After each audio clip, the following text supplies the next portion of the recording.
Thank you. Good morning. Welcome back for day 2. Are you ready? Okay, good. So this is today's agenda. We're going to do a little warmer. It's just you could do it with students who are blind also. We're not going to do it today as blind students. We're just going to do it to warm ourselves up. It's musical chairs. Do you know musical chairs? All right, so we're going to do a little bit of a different version of musical chairs. Yeah.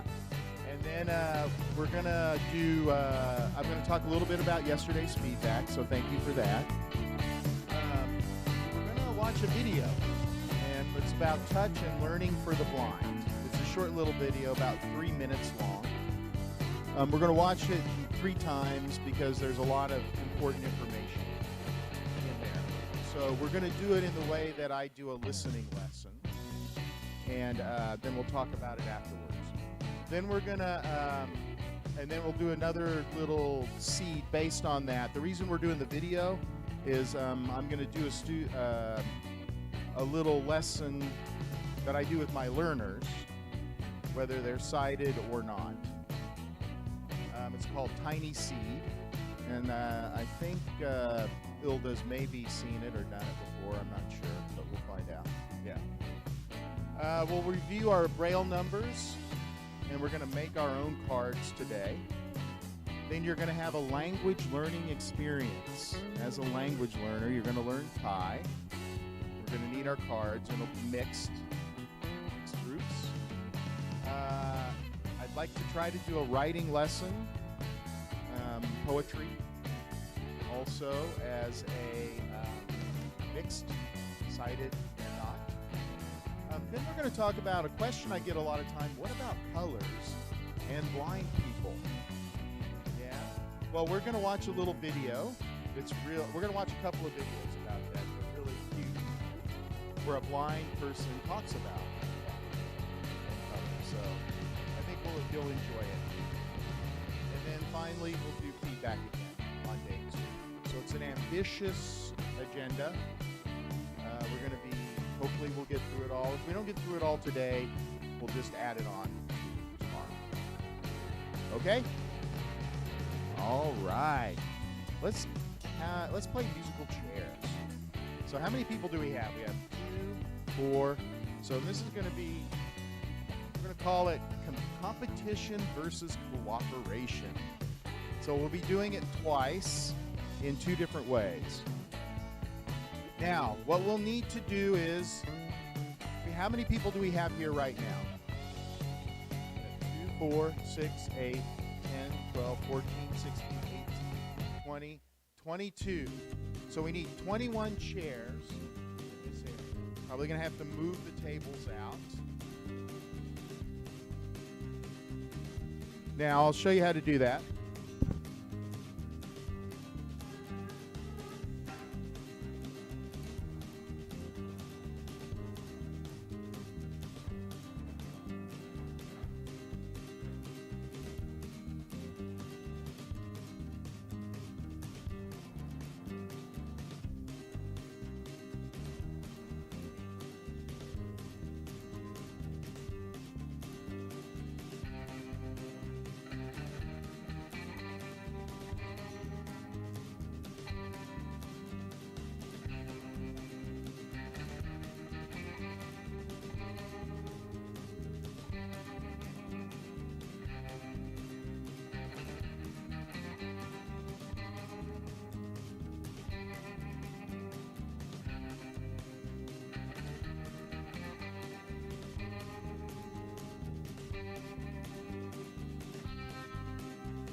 by the way. Because I'm happy. Clap along if you feel like a room without a roof. Because I'm happy. Clap along if you feel like happy.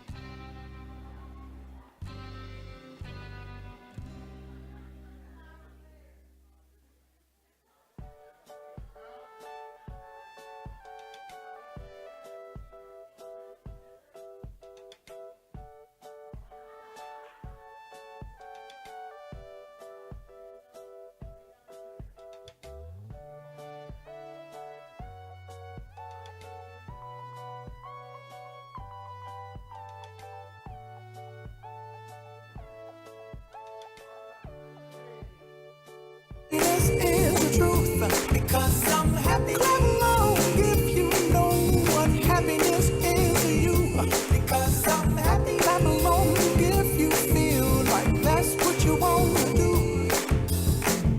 Here come bad news talking.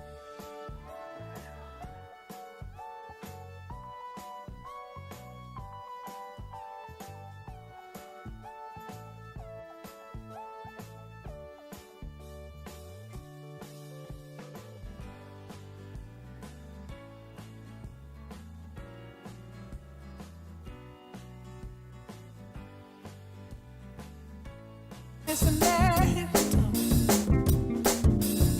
Well, give me all you got, don't hold it back. Well, I should probably warn you, I'll be just fine.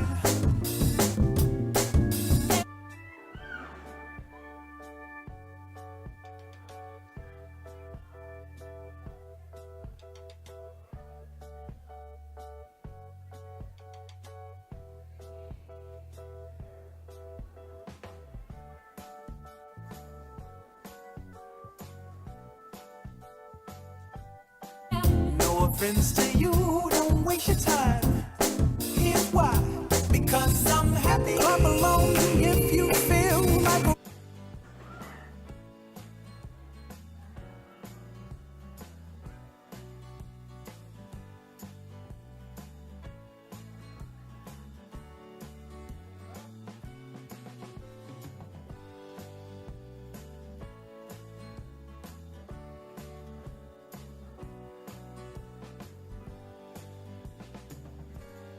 room without a roof.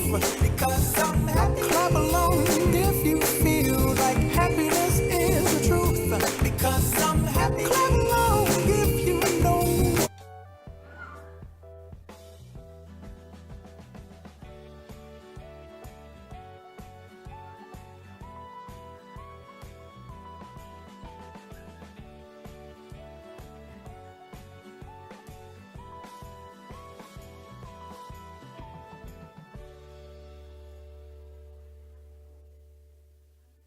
Happiness is to you, because I'm happy. Clap along if you feel like that's what you want to do.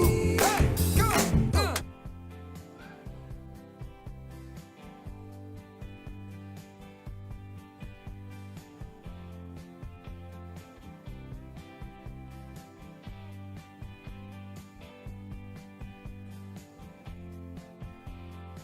Bring me down, can't none bring me down. Your love is too high. Bring me down, can't none bring me down. I said, bring me down, can't none bring me down. Your love is too high.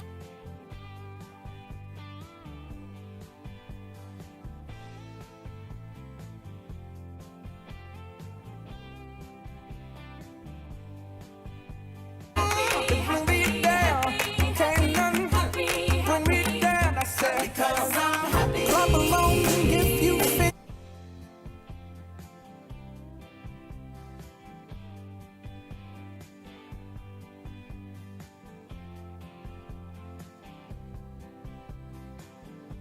like a room without a roof.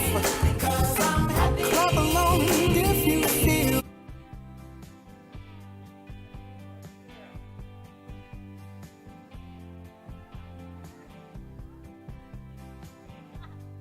like happiness is the truth. Because I'm happy. Clap along if you know what happiness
Yeah. So, okay. Now, you were sitting there. Were you paying attention to the game or not? Okay. Was there anybody who just kind of quit paying attention to the game? It's okay if you did. I see a few yeses. So did anybody just kind of, I'll look at my phone. Yeah? Okay. I'll look at my phone. Yeah. I'm hungry. What are we having for lunch? Yeah. So some people were out. Some weren't really participating. And there was also, some people kept watching. Some people were rooting for their table mate. Others were, I'll look at my phone. Did anybody want to get out early so they could sit down? Yeah? I noticed that too. All right. So maybe some people, I want to sit down. Then I don't have to participate. So these are all things to think about as a learner in this part. So competition and how do we motivate people and create energy. But what happens if it's a competition where people are eliminated and most of the class isn't participating? How do we feel about that as an educator? So we're going to play this game again, but we're going to change it a little bit. So let's line up our chairs again.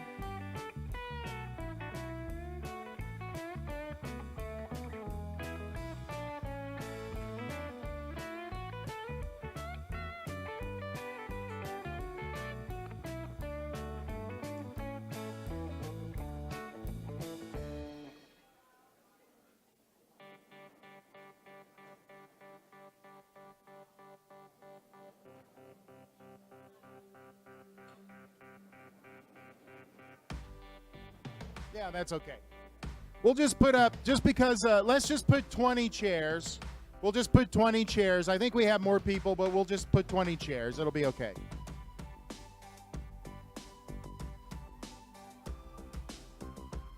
Well, this is going to be a little bit different, so. Okay, here we go. Everybody get around the chairs.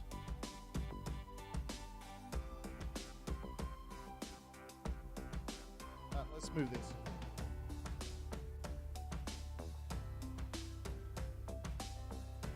Everybody get around.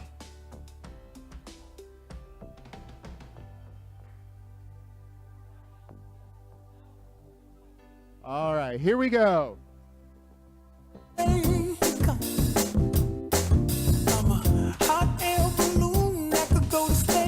I see some good dancing going on.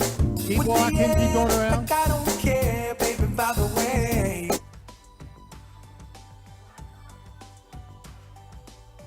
All right, everybody sits down. Oh, no. Everybody sits down. Come back in. Everybody sits down. Sit everywhere, wherever you can. There we go. Everybody sits. All right, stand up. Take 2 chairs out. Walk around. Come on, walk on around. Keep going.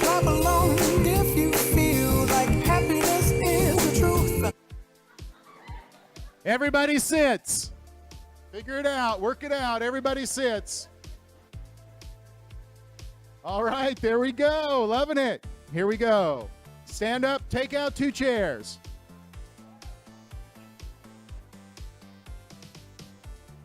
Because I'm happy. Clap along if you know what happiness is to you. Because I'm happy. Clap along if you feel like that's what you want to do.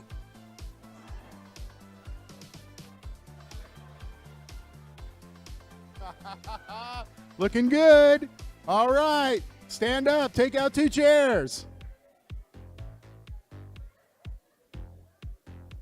2 chairs. Here we go. Here come bad news, talking this and that.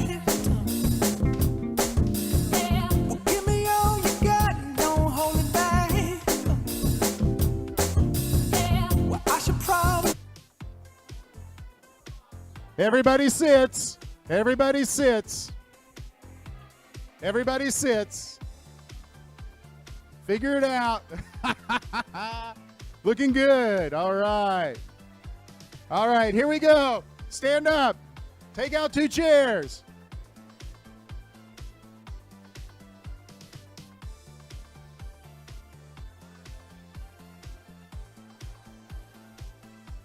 Oh, yeah, I'll be just fine. No offense to Start you, to strategize. How are you going to sit? Here's why. Everybody's got to sit down. Alone, if you feel like a room.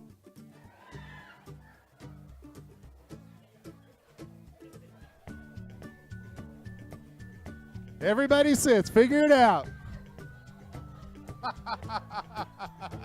All right. Stand up. Take out 2 chairs. Without a roof, because I'm happy. Clap along if you feel like happiness is the truth. Because I'm happy. Clap along.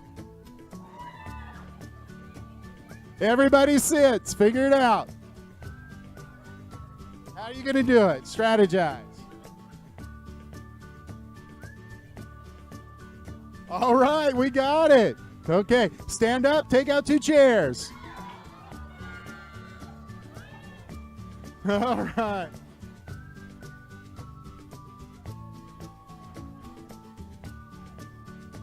If you know what happiness is to you, because I'm happy. Clap along. Start to strategize. How are you going to make it work? Bring me down.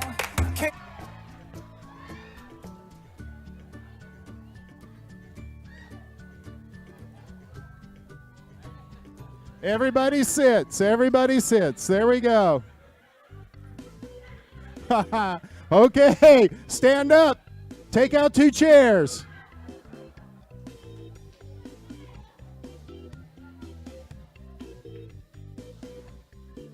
All right, here we go.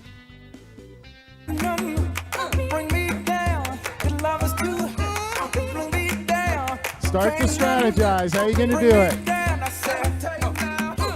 Bring me down. Can't none bring me down.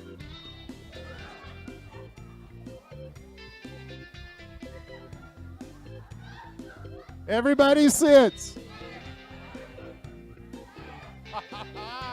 Looking good. Okay, stand up. Take out 2 chairs.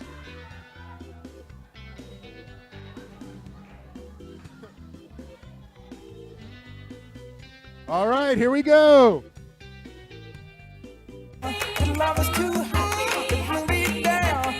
Can't none bring me down. I said, because I'm happy. Clap along if you feel like a room with.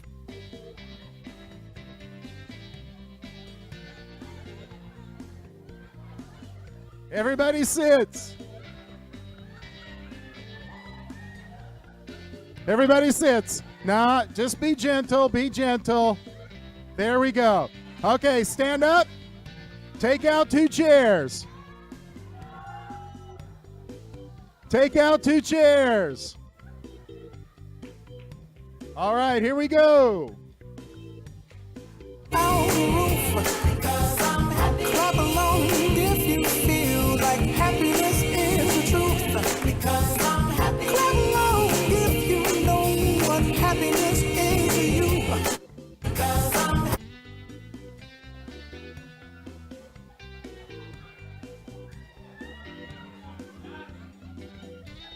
Everybody sits. Figure it out.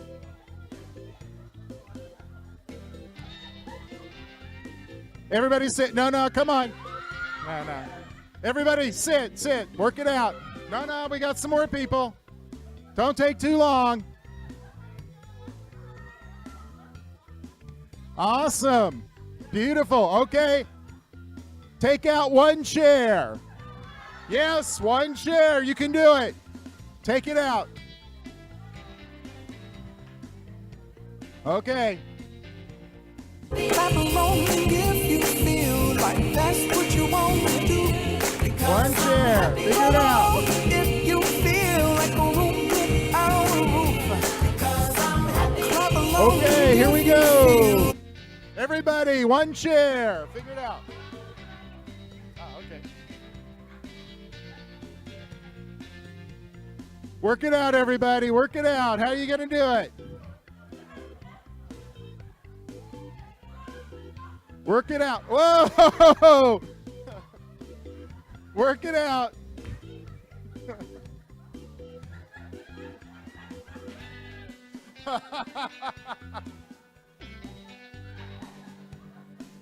Figure it out. Work it out. You can do it. You can do it. Work it out. Work it out. Come on. Work it out. It can be done. There we go. There we go. Come on. You can do it. Oh, come on. Work it out. You can do it. Come on. Don't stop. Don't stop. Hold on. One more. One more. Yeah. Nice job. Excellent.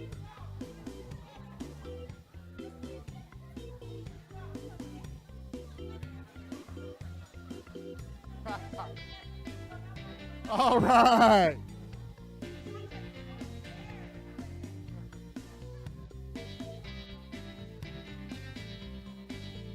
Okay.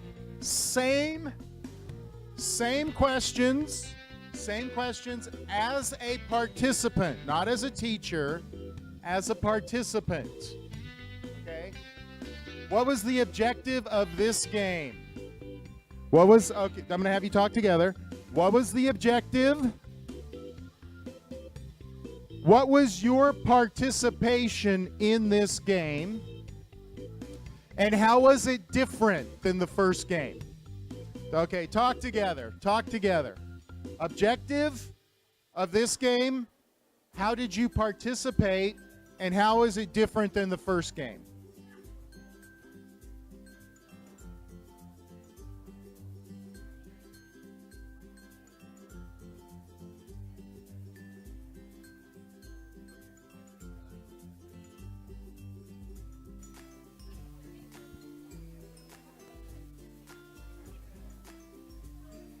Oh.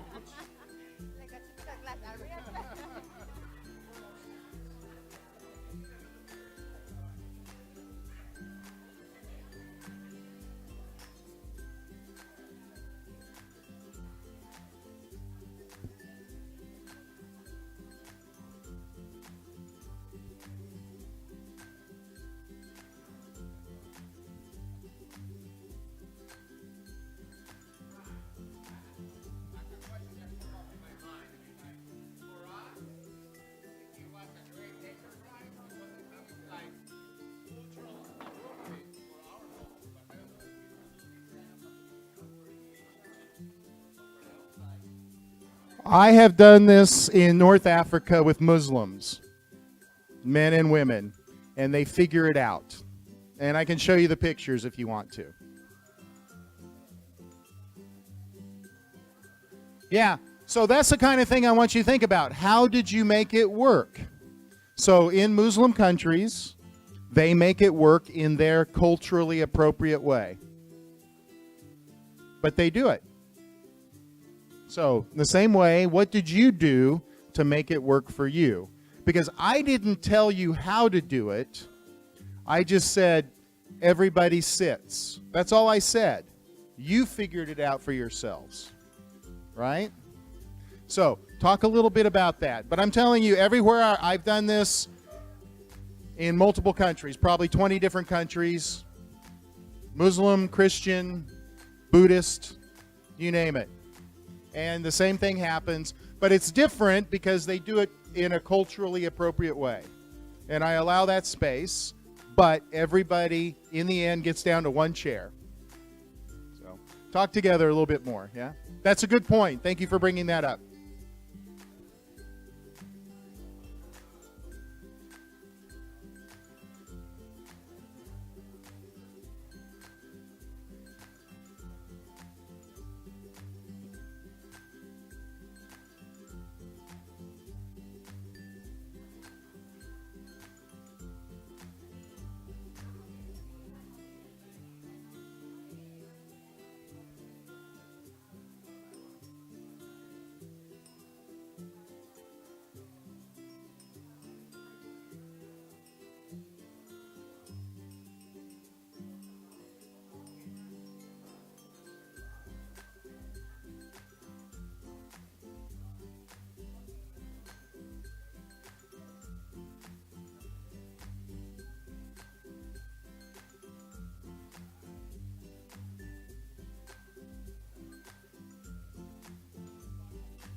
Okay, what was the objective of this activity, the second one?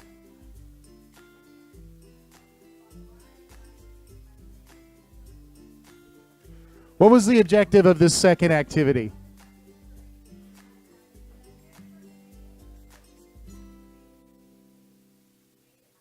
Okay, so yeah, the objective was everybody sits in the chair. How was this different than the first activity?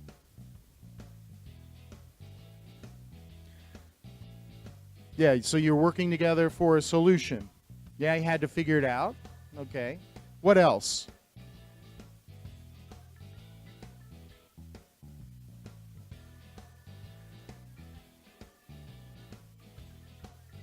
Okay.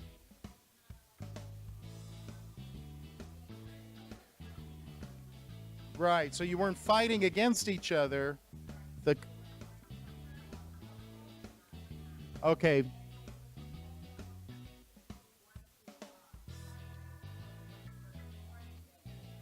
Okay, yeah, so there was more encouragement had to get people involved. You're even smiling more. The first time was like, the second time is like, hey. So I think that's interesting energy-wise. What else? Trust? Okay. Okay. All right. Okay. Which one did you feel a little more energy, group energy? Second one, yeah? Yeah. Yeah.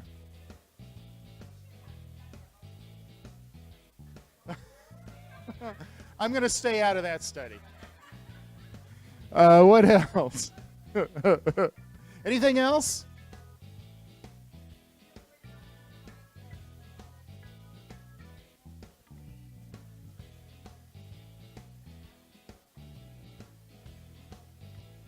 Okay, sounds good. Which one? Oh, sorry, go ahead. Okay. Okay, was invited in. Excellent. Which one did you enjoy more as a participant? Second one. So, now one thing I want to say is this isn't anti-competition, because I think there's a lot of ways that you can make competitive games and involve everybody. But I think as an educator, how can we bring this element so everybody's involved and that people aren't left out as a result of our competition? So in the first version, people are left out. In the second one, no one's left out. Competing, yeah, and cooperating, both. So one of the things is how can I design an activity, even if it's competitive, that makes sure everybody stays involved and isn't off to the side. And also, I think it's just a fun warmer. I hope you're warmed up. Yeah? All right. Good. Anybody want to say anything else right now? Okay. Do we need these tables back, or is this okay? Okay for now? All right. We'll just leave it like this for now. It's easier to walk around. Okay. We're going to watch a little video. We're going to get back into working with blind students in our classes. We're going to watch a little video. I'm going to show a screen, and I want you to guess what you think it's about.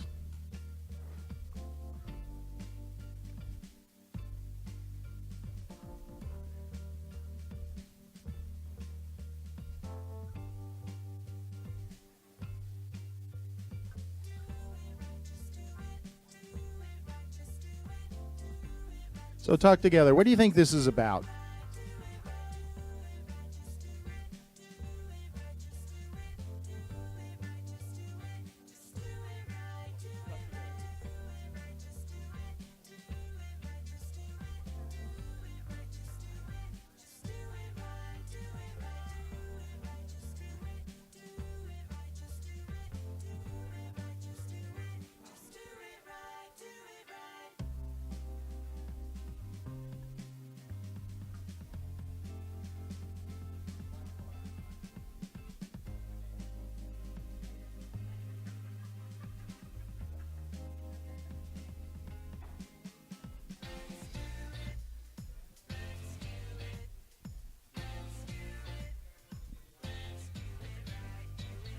Okay, any guesses? Brazilian ballet.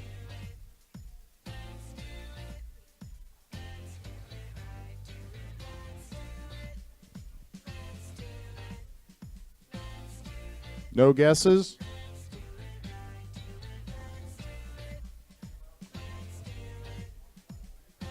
About the what? Here, I'm gonna actually. Can you grab that? Let's see if it's turned on. Okay. Yeah. Yeah, there's a dance more than a dance. It's something like a martial art, capoeira. Oh, capoeira.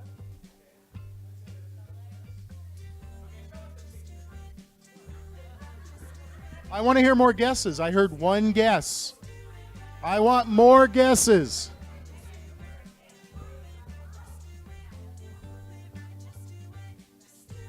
People dancing samba. Yes. A group of people, just a group of people from Brazil. Okay, dancing. Ballet. Maybe people in Brazil dancing ballet.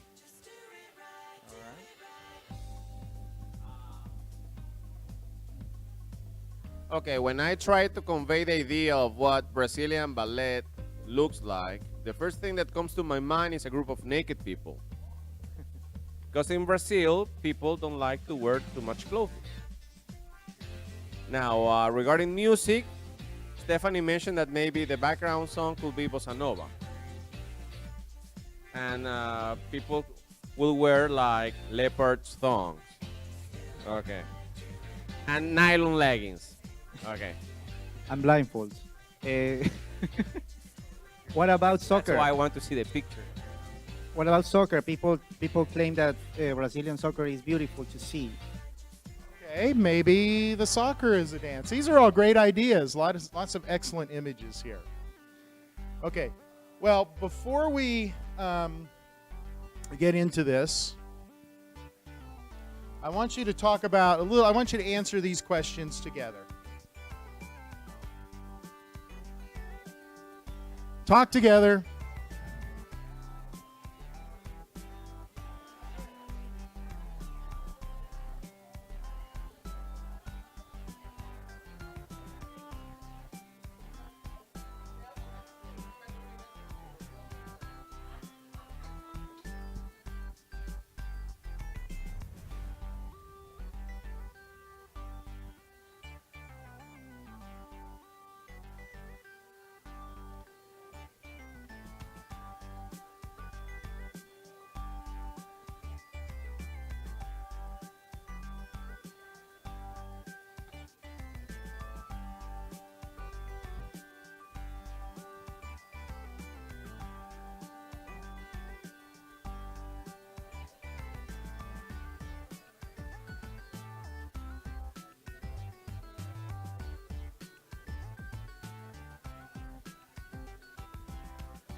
Okay. Let me see a show of hands. How many people dance? Just all over, across the room. How many people dance? Raise your hands. Just dance. Yeah, okay. How often? How often do you dance? Every day? Once or twice a year? Okay. Okay. Okay. When nothing goes well. Okay. Okay. All right. Yeah. I probably, I don't really go out to dance, but I like to dance at home or when I'm doing stuff just for fun, when I'm happy, or listening to a song that I really like. So nothing formal. But has anybody ever taken formal dance lessons? Yeah? What kind of dance? Salsa and jazz, yeah? Yeah. Yeah. Anybody else?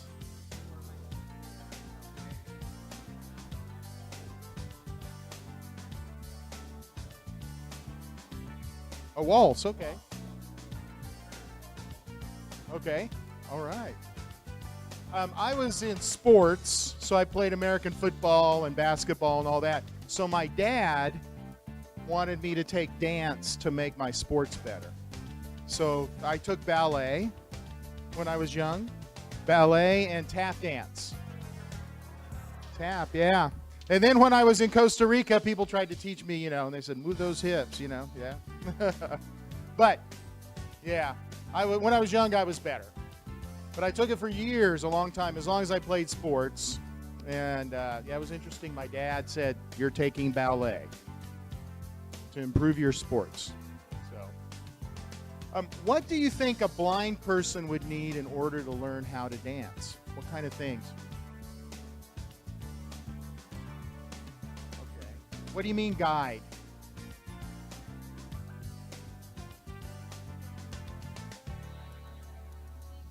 Okay. Okay, so the space that they're using, so be aware of the area and the space.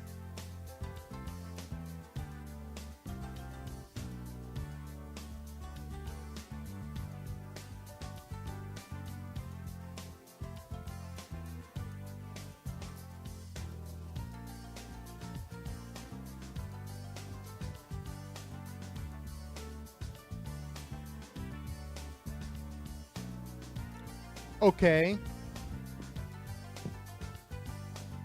Okay, maybe somebody guiding.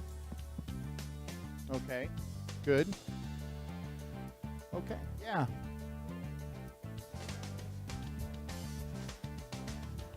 So they can feel it with their feet. Okay, so what's the information and how do I feel it with my feet? Okay, all right. So these are all really good ideas. No. I know there is no but. We're going to watch this video, and I want you to think about what were your ideas about blind people learning to dance. And so one of the things, what's the main idea of this story? And how does what you see the first time compare with your idea? What's the same and what's different?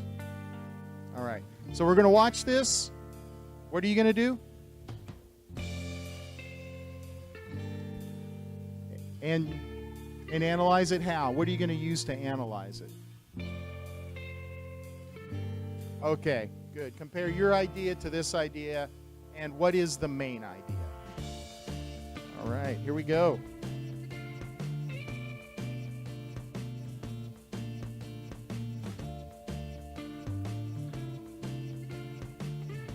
Sid e Ana vão pôr Sao o sapato, Paulo, sapatear. home to 11 million people and one unique school. For 20 years, Fernanda Bianchini has been teaching dance to the blind. Today, the dancer and physiotherapist has 120 pupils aged from 3 to 60. Aluno toca corpo do The professor. pupil touches the teacher's body. The teacher touches the pupil's body.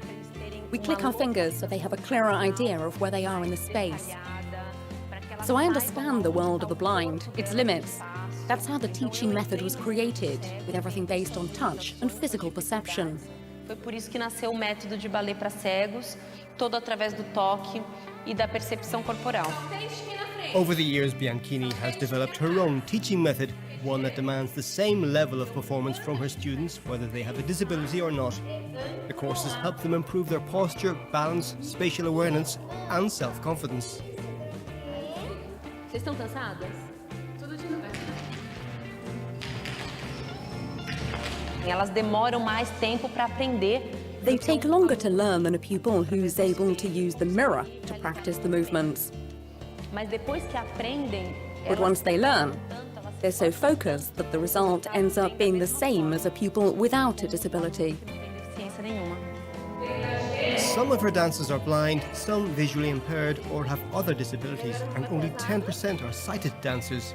Jaida Pereira has been coming here since the beginning 20 years ago. As well as being lead dancer, Jaida has also been teaching for over a year. For me, Fernanda was like a star who showed me a path that I didn't know existed. So she's the star that I decided to follow in my life. É a estrela que eu decidi seguir na minha vida. Fernanda Bianchini's devotion isn't only about teaching. She wants to change the perception people often have about disabled people. Eu quero que essas meninas sejam aplaudidas pela I want these qualidade, children to be applauded for the quality of their work, pela bela for their arte. dedication, for the beautiful art they're creating, not for the fact that they're unfortunate, the way many see disabled people. This is a message she wants to promote when her company goes on tour in South America and Europe. Her goal now is to open similar schools, first in Brazil and then worldwide. Eu fico até emocionada porque I get very emotional because I believe all this happened because I put a lot of love into everything. Because when you do something with love and expect nothing in return, things happen. My dream is they shine like stars, and they've already been shining for many years. muitos anos.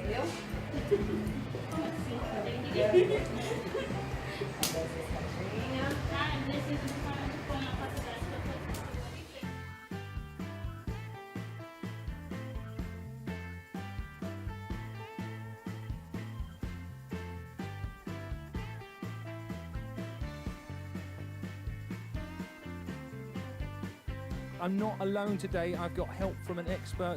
I should be joined by the Royal Ballet's very own Kristen McNally, who should be through here. Good morning, Kristen. How are you, my love? You all right? Very good.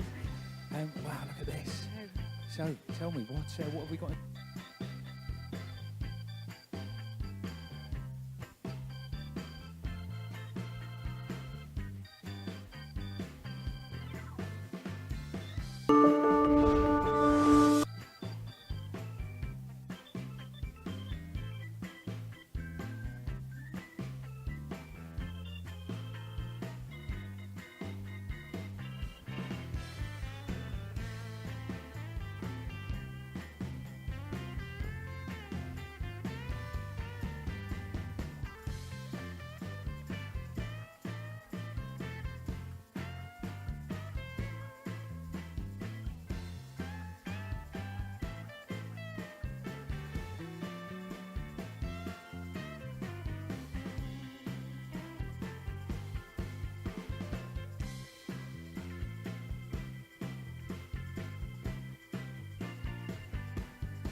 Okay. So what's the main idea of this story?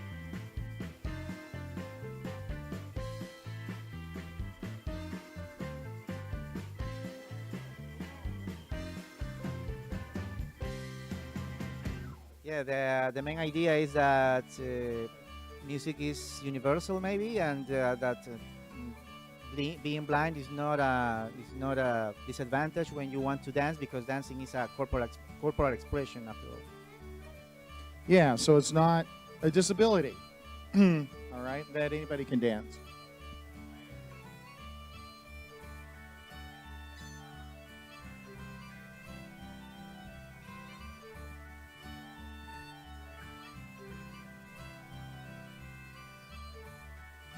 Okay.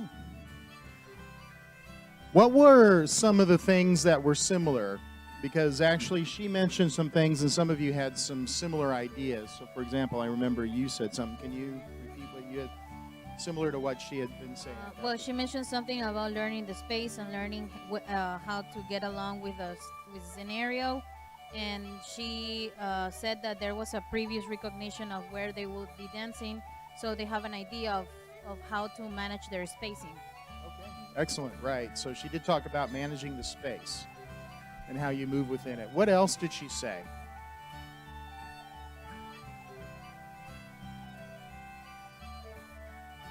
I suppose that there had to be some physical, contact. Well, did you see? Yes. Okay, but what did you... I didn't imagine that the child would actually touch the teacher's body to see the right position of the legs, for instance. So was that a surprise for some of you? No. For some, yes, and for some, no. That's okay.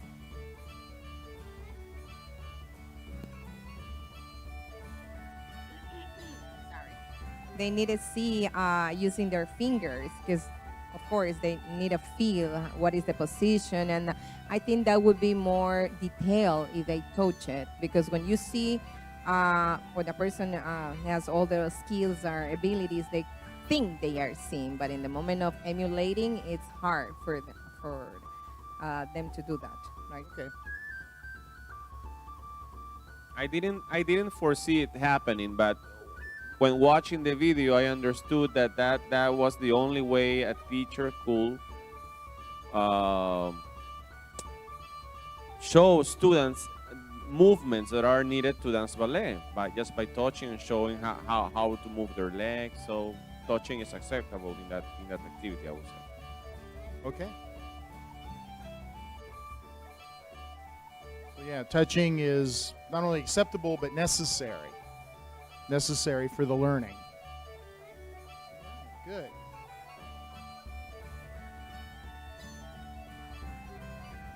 Well, again, I've never met a culture that doesn't accept touching. Now, it might be touching between the genders, but I've always seen like women touch each other, men touch each other. Yeah. So everywhere I've been, I haven't seen where people don't touch. All right. But they work it out for what's culturally appropriate for that context.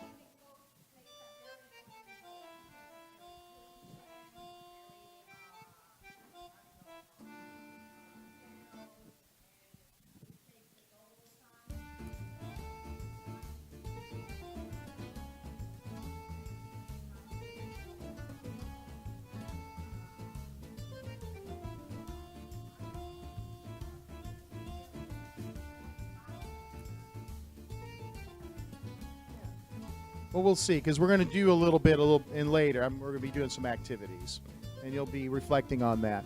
I want to get into more details here, because I think there's a lot of detail. So we're going to watch it again. I'd like you to take out a piece of paper. If you don't have paper, I have some. But there's 3 columns here. The presenter says some things, the teacher says some things, and the student says some things. So we're going to watch again. I'd like you to make notes. What does each one of them say? If you don't have paper, I have paper.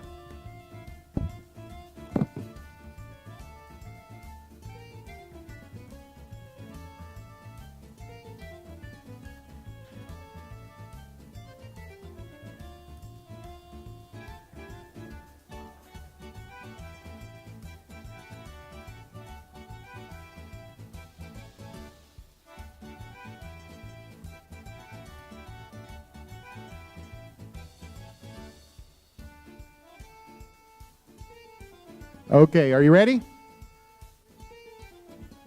So you're going to listen, and anything that you hear that the presenter says that you understand, say it or write it down.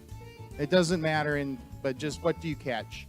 What is the presenter translates? So the presenter talks about, but then also the presenter, there's another voice that translates for the teacher. So whatever the teacher says through the translator, what can you catch? And then the student, definitely one student at the end, also says some things. So what are some of the things that she says via the translator?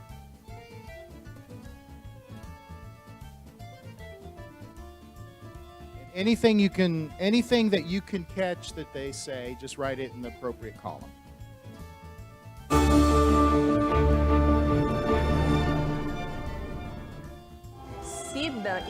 Sao Paulo, home to 11 million people and one unique school.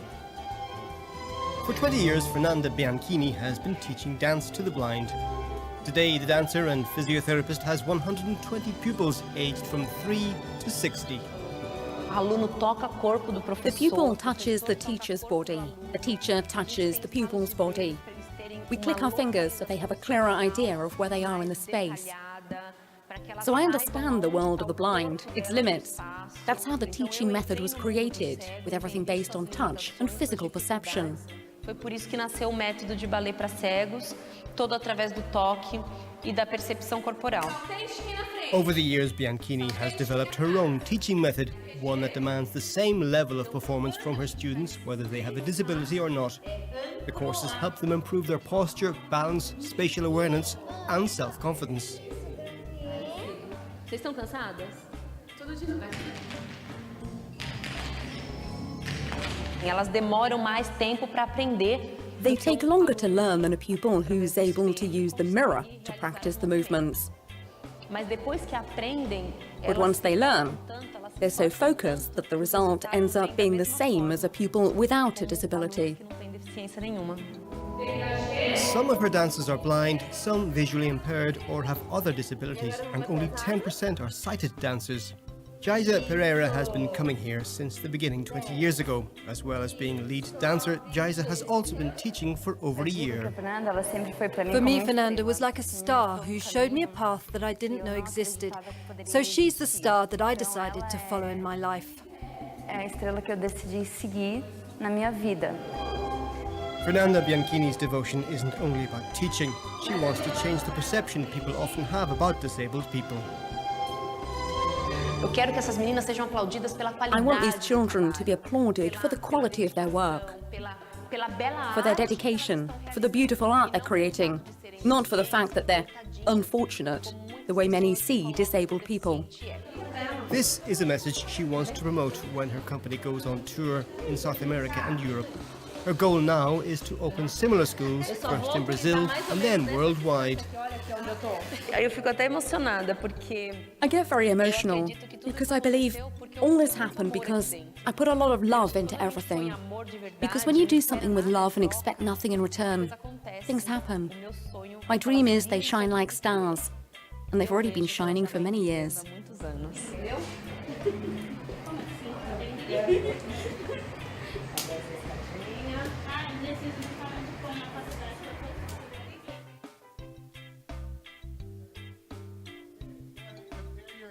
Compare your answers with your partners.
Okay. Let's go ahead and let's check in. So probably if I'm going to change those, the teacher I meant as the owner of the school, who was also a teacher, and then the student is a teacher student, the one at the end. Okay. What are some things the presenter said? Okay, what kind of factual information?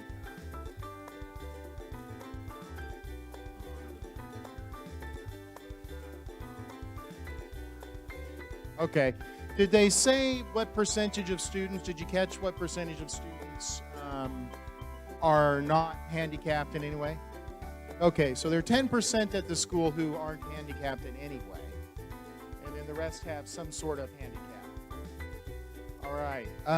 What else did the presenter say?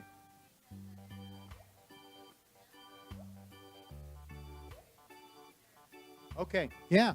So it's for dancing. There's also a therapeutic purpose to it. Excellent. What else? It doesn't, presenter. We'll stay with the presenter. Yeah. Anything else about the presenter?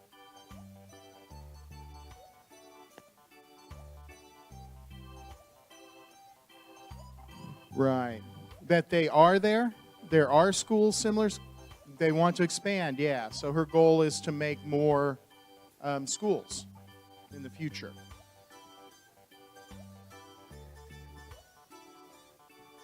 That's okay. Well, let's go to the teacher owner. What are some things she said?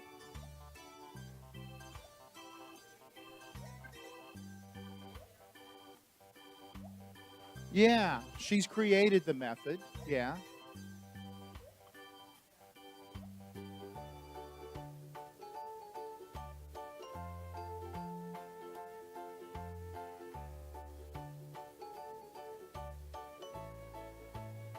Right. Okay. So yeah, it might take longer for the learning process, but actually once they've got it, yeah, they're focused and it's no different. No difference in ability. Okay, what else?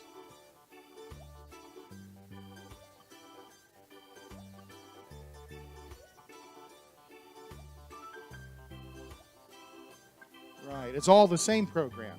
Everybody's together. Right, there's no difference. No difference. Okay. Anything else? All right. So she wants the recognition for the skill, not that they're blind students doing something.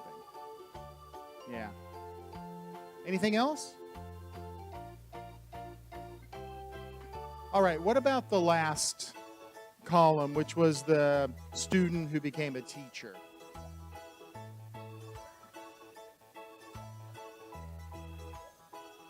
It's not a mom with a little girl. It's she's working with a student. So she was a student who became a teacher working with a little girl. Right. Yeah. So she found what she loved. Anything else that she said?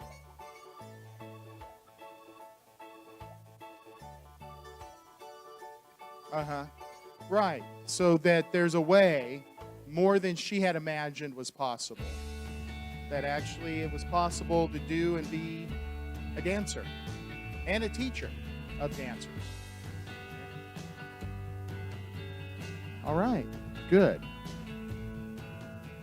So,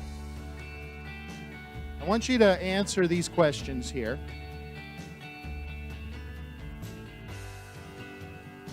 Talk together. How many of these can you answer right now?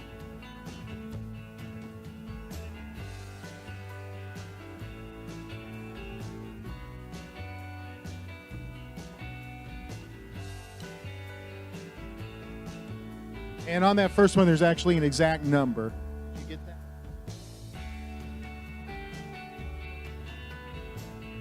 Yes. So I want you to try to answer. Okay. Answer these. Try to answer how many can you get, and then we'll watch it one more time to check your answers.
Okay, are you ready to listen? We're going to watch one more time and see what you can get.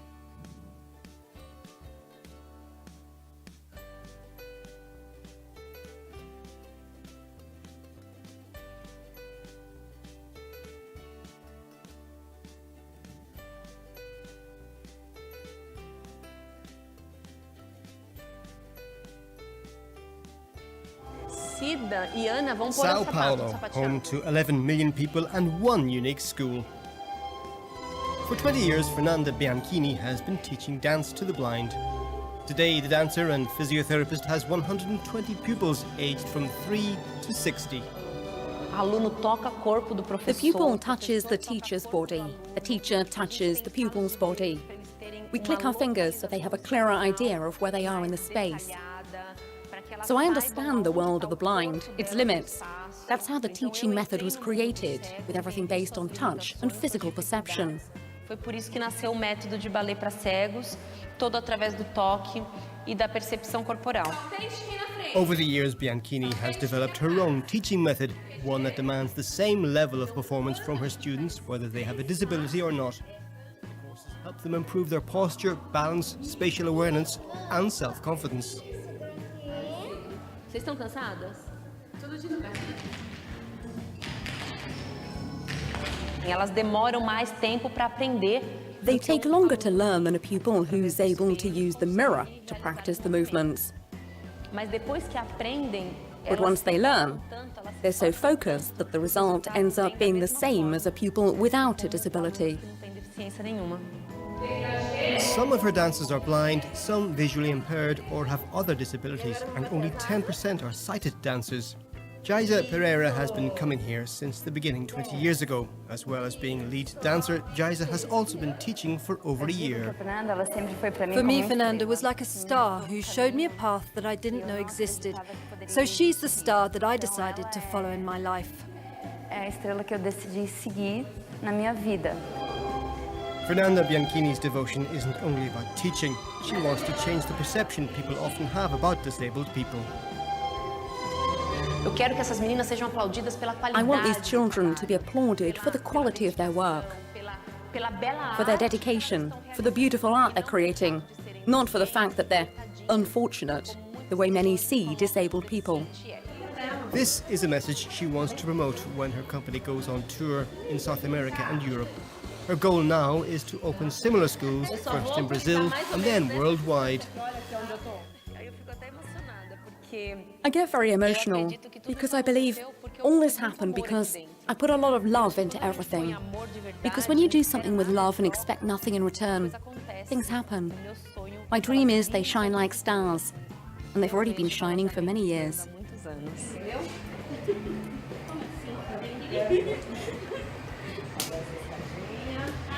Go ahead and check your answers.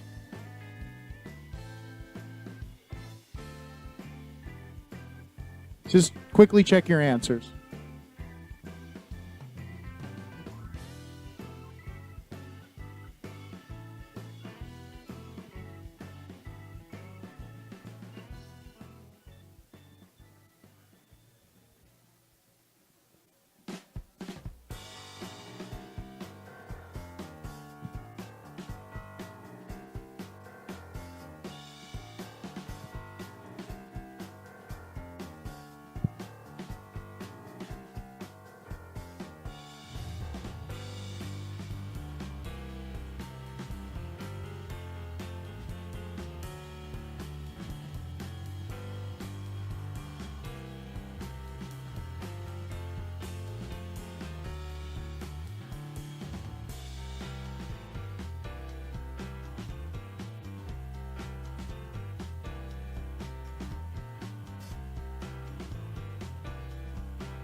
Okay. So where was this? It was in Brazil, but what city? Sao Paulo. And how long? 20 years, we said, right? 20 years. What do they need in order, what do blind students need in order to be able to learn to dance? And we talked about that. Touching. And more time to learn. Good. Sense of space, physical touching, and time. What are her expectations for her sighted and blind dancers?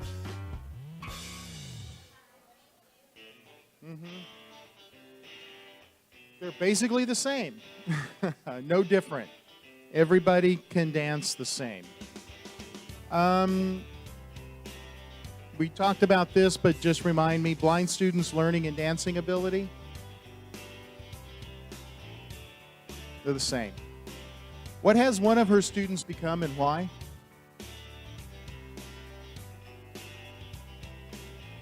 Yeah, so she was inspired to become a teacher like her teacher.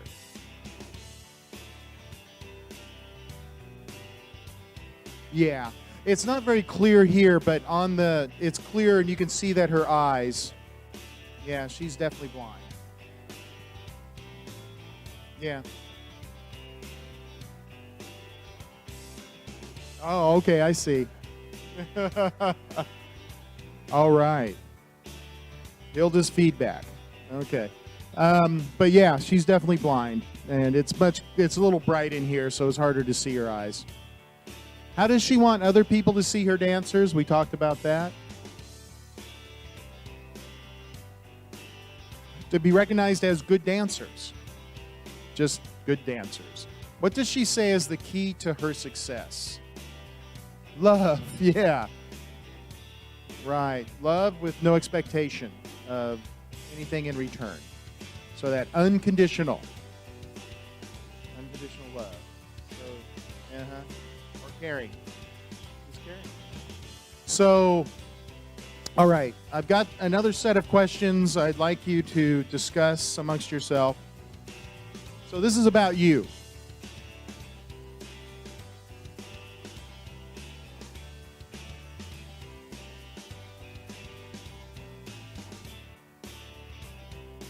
So I'd like you to discuss this again in your groups. Fernanda's the owner. She's the owner. Owner and teacher. Yeah.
Okay. So what about Fernanda? How about her teaching and her beliefs? Any thoughts? She's scary? Why is she scary? I mean, she loves helping people, especially kids. Why is that scary? No, she's caring. Oh, caring. I thought you said she's scary. Caring. Okay. I was like, okay, how's that scary? She's Yeah, caring. she is very caring. You're right. What else? Anything else about her beliefs?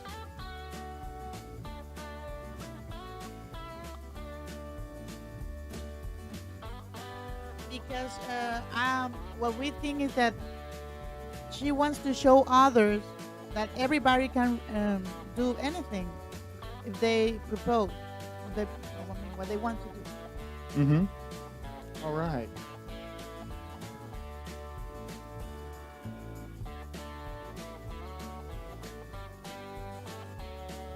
We're still talking about Fernanda and her beliefs.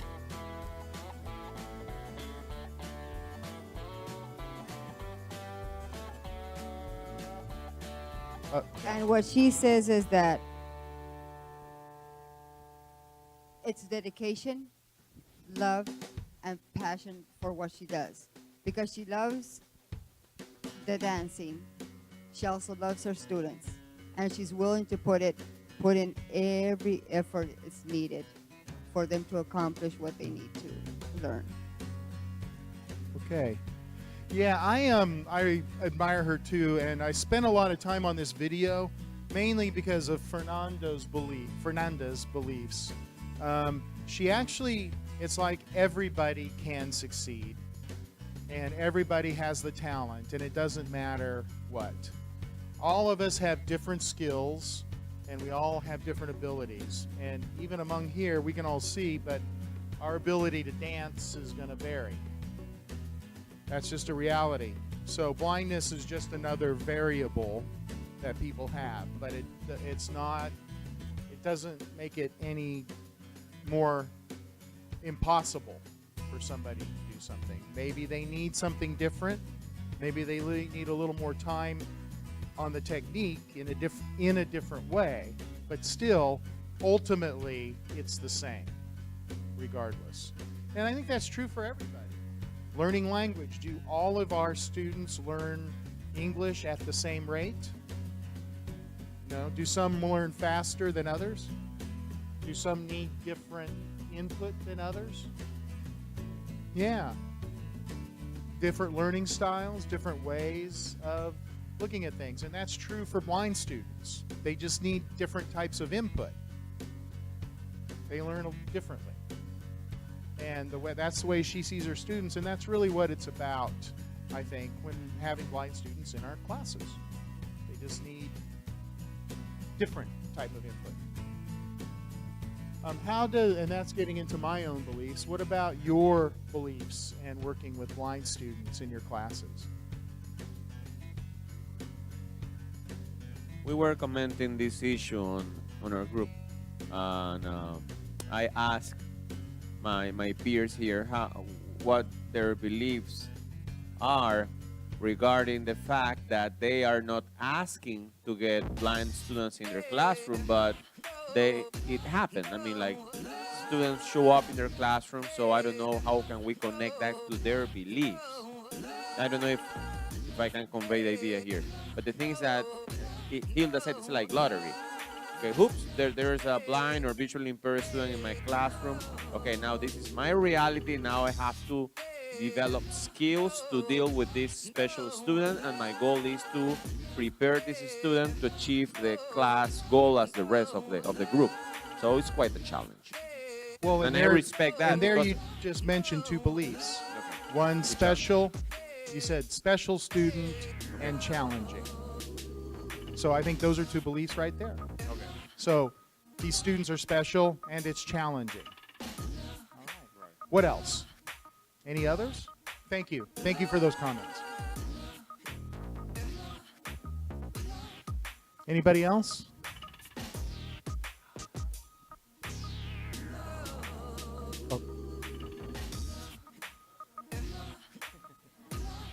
apart from being challenging, it's also rewarding when the course is over and you see that the student managed to pass to the next level, even with sometimes great scores.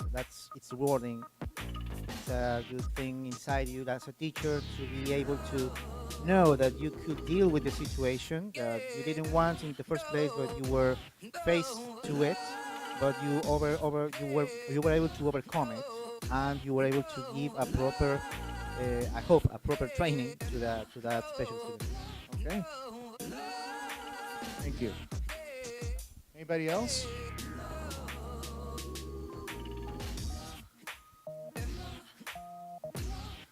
Yeah, and I think for me, and remember yesterday we talked about, it's about us, about me getting comfortable. As a teacher, it's not about the student, it's about me. And me getting over my discomfort. And also, what I love about how it connects to me, over the years, and since I first started working with blind students, my whole attitude has changed, I guess. And again, I think I'm closer, maybe not as rich as Fernanda, because I don't have as much experience. She has 20 years of experience with predominantly blind students. So she has a lot more time to work on things. And so, but I do agree with her in that it's just another student who needs a certain type of assistance to help learning. But it's not different than any other student. All of our students need different things. And they all learn in different ways. All of my students do. And so seeing a blind student that way, actually helped seeing it, but believing that it's a reality has actually helped me and my own comfort with it. So, because, right. I'm pretty sure it's valuable to know what teachers, people that are in the classroom, in the barracks, like we say, feel about this issue, because I really want to know what you feel. I'm talking about SEND teachers here. I know that we have invited guests to this lecture. Right, I mean, like for me, I'm sitting in an office and I feel awful when a teacher comes to my office and says, Eduardo, I have a visually impaired student or I have a blind student. What can I do? And I say, well, I really don't know how to help you. That's why we have you here, and I appreciate you're here. But it is important indeed to know what teachers think about facing the challenge, how to face the challenge. Because if I were the teacher, I mean, if I were in your position, I will be not disappointed, but I will feel unprepared to face the challenge, because it's like trial and error that I have to go through. That's what I see. So I'm not pushing you to open up and reflect, right? But it is important to know, like from my perspective, what you think of this, because I know as teachers, we're not asking to get students with these special skills or needs, but that's our reality now, and it will be happening more often. I think that if I had that chance, first I was first scared. Once, long time ago, I had a student. It was not totally blind, but that student could not see well. And at the beginning, I didn't know what to do. And I tried to be like, okay, what do you need? And she was like, no, miss, come on. I know what to do. I will tell you if I need something. She already, she was prepared for that. And then I felt more comfortable. And when she needed me, she asked me, and then we worked together. I mean, we knew each other. I learned with her a lot. And she used her cell phone to make things bigger, and I tried to, I heard something, I think it was you, to try to print things bigger for her and things like that. It depends also on their learning style, and we trying to adapt to them.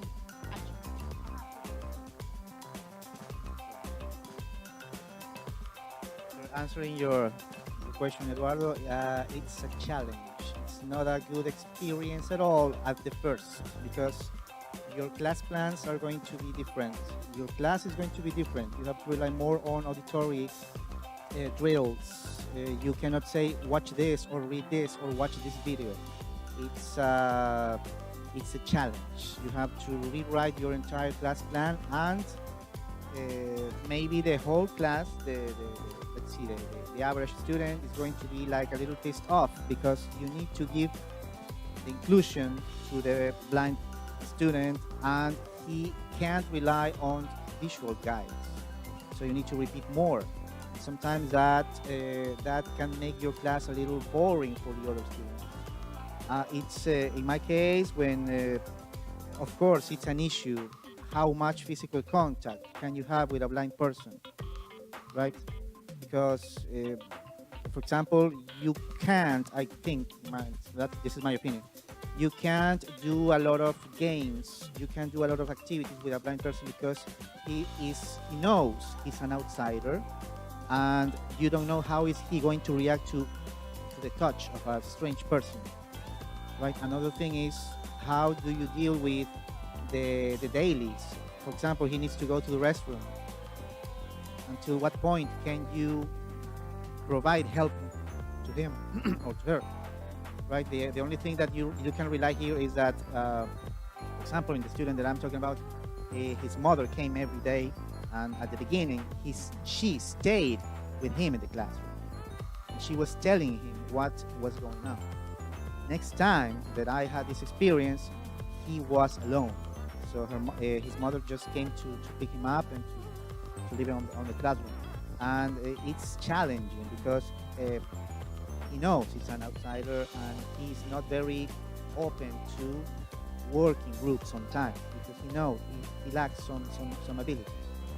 Fortunately, the group is very supportive. Fortunately, they always manage to make him feel inside the class. I remember this was very compelling. Listen to me on this, and I'm finishing. At the end of the course, everybody wanted a picture with him, and he didn't want it. He said, "No, it's okay. No, come, let's take a picture with you." See that? And they know they are outsiders at some point, and it's very difficult to, especially in my case, I only work here on Saturdays. I have only 4 hours with the group, and I don't have them every day. So they create bonds. They create bonds anyway, but it's a long process. Maybe in the second or third week of the 8-week course, they are just beginning to adapt.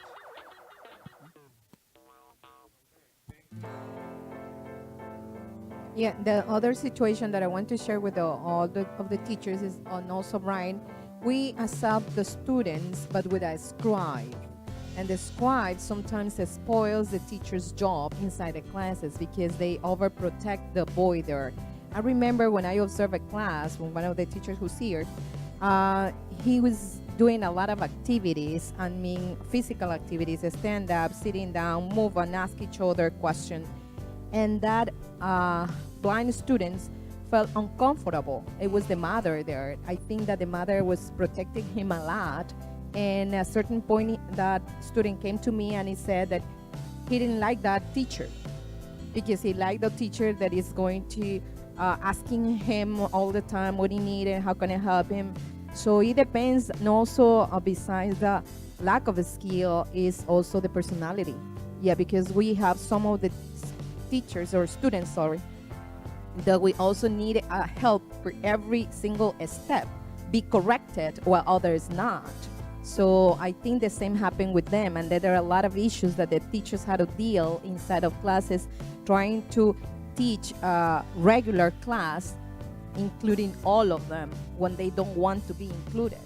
So I think that's a main issue that the teacher needs to deal with and know how to. I mean, be very patient and prudent, and I don't know what other skills that would need it, but it's hard. From my point of view, when as I said, I observe a class, I was doing my class observation routine in that way. So thanks for that. And I want to, I'm going to add we're getting to lunchtime, so I want to make sure that we get to that. But I want to add a couple things because there's several issues, and I think there are different things coming up. One is, so incorporating into our classes. I think that a school has a culture. Of course, people bring a culture into the school, and our classroom has a culture. And the culture of the classroom are the beliefs that we create together with our learners.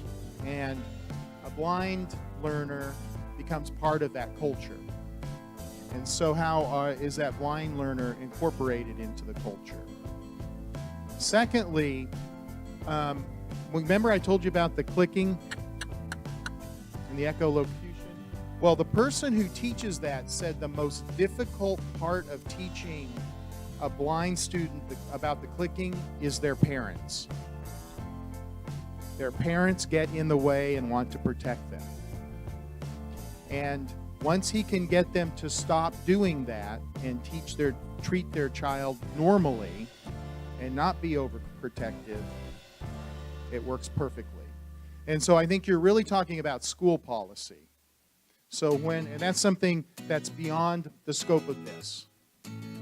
But the school has to set the boundaries. And this is the way the classroom is going to be. And is this a place for your student or not?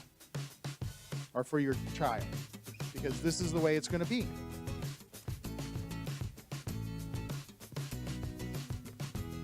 I think that's true everywhere. That's not different. Right.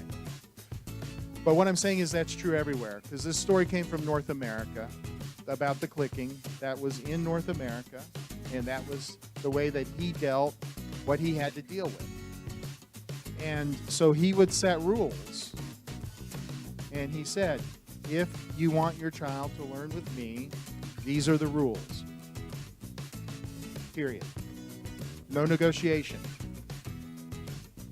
So that's one of the things, but that's beyond this, because it's really not a classroom level. I think everybody needs to agree before the student comes into the classroom. And as long as it's a set policy, that's the big hurdle. So what we're going to do this afternoon is the last thing, incorporating. I really loved I'm sorry, what's your name over here?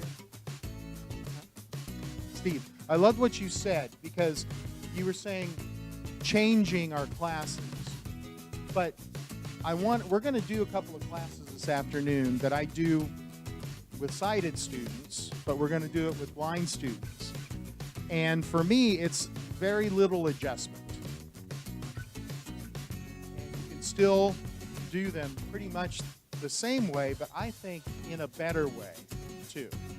For me, it makes the learning better for everybody. So we're going to take a look at that when we come back after lunch. All right? Let's go to lunch. Thank you.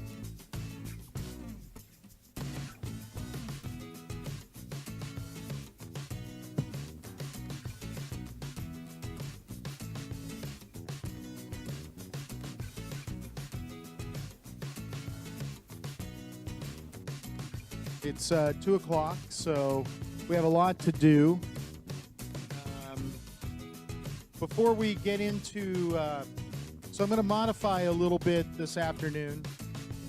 I do want to try the Thai lesson, and I want to talk about the colors. I think we'll have enough time to do those two things. And we're going to do an interactive activity based on kind of what we learned in the ballet video. So I want to appreciate I appreciate the comments. I know as teachers, we face many things that are out of our control when it comes to our classroom.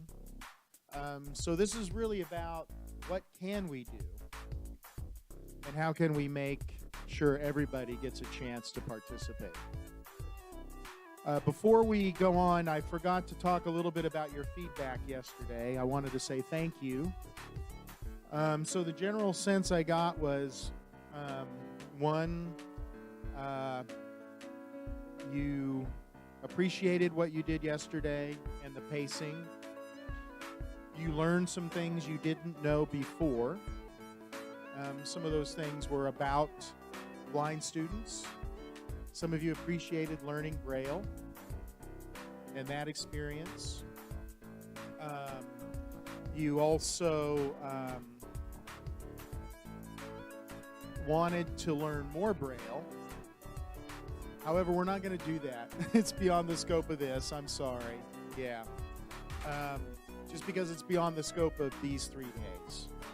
These 3 days are really about just getting comfortable and what are some things we can do in our classes when we have blind students. And you wanted more activities. Okay, what kind of activities can you do? So for the rest of the afternoon, we're going to be looking at that. All right, but we're actually going to experience it, and then you'll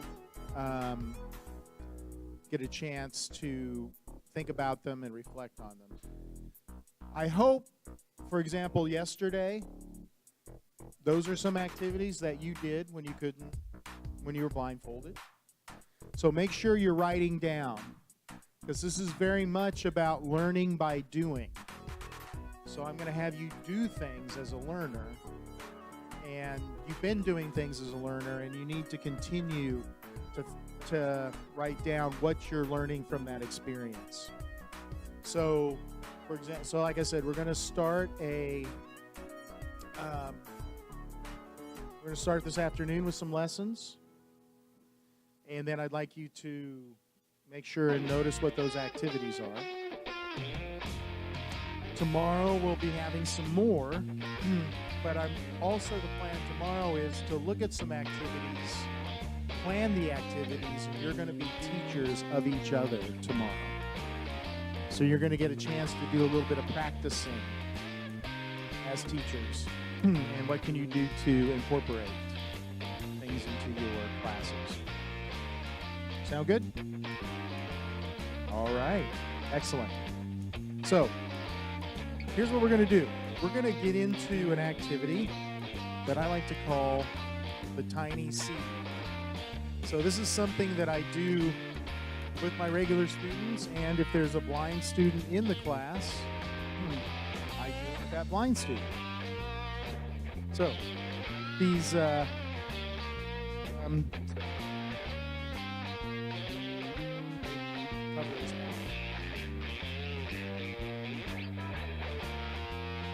blindfold, whatever you want.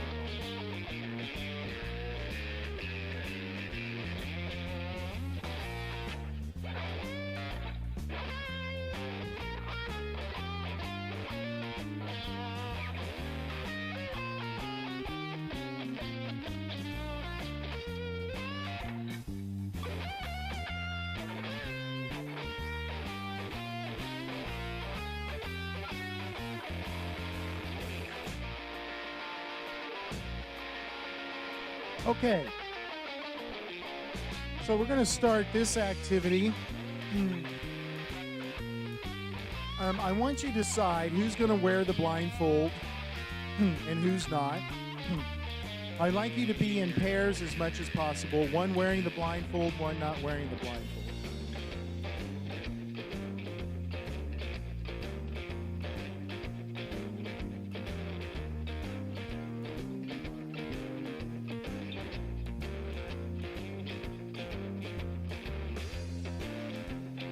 Who's wearing the blindfolds back here? So you're going to be, you're going to have to decide. No shrugging. Well, actually, yeah, so you can work as a pair. So who's going to wear the blindfold in this pair? Okay. All right, excellent. So you were going to be trading off. So in this first one, we're just going to be working on some vocabulary for this activity. Okay? So, go ahead and put your blindfolds on. No. So I'd like, as much as possible, be in pairs. One of you is going to wear a blindfold, one of you's not. And you're going to be working together on the vocabulary. Okay?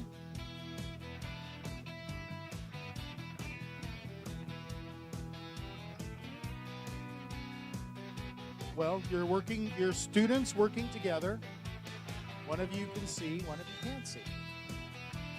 And you're going to be working on vocabulary together. Okay, so we got a pair, and then we got 3 here. Okay.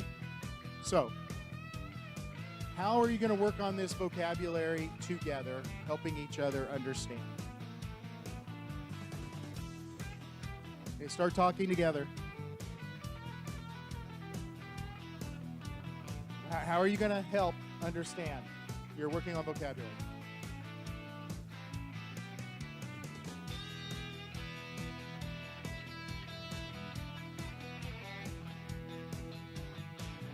Well, you can tell them the word. This isn't a game. You're 2 students working on vocabulary.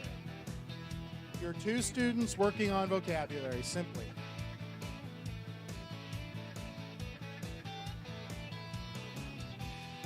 Yeah, we're not guessing. It's not a guessing game. So you're 2 students figuring out the vocabulary.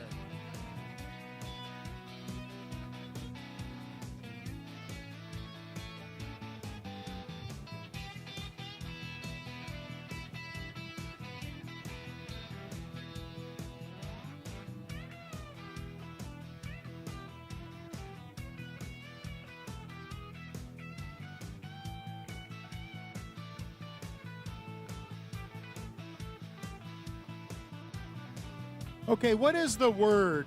What is the word for that puppy? What would it be a word to describe that puppy, what it's doing? Well, there's a sound. No, this isn't a guessing game. So the puppy is doing something. What's the puppy doing? Sleeping. Okay. Is the puppy laying out flat? No. What is the puppy? Yeah, but is it laying flat? Is it spread out? What would you call that? No, don't look.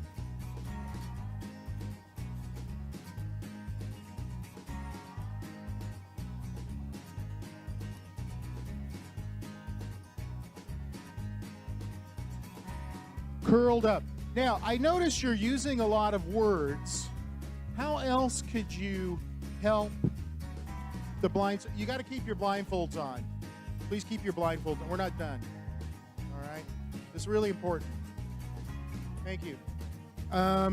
So how would you help them understand curled up? Well, no, don't raise your hand. Do it. Do it with your partner. How would you help them understand curled up? Okay, look at this. Look at this. No, look, don't tell me. Look, and do it. Do it.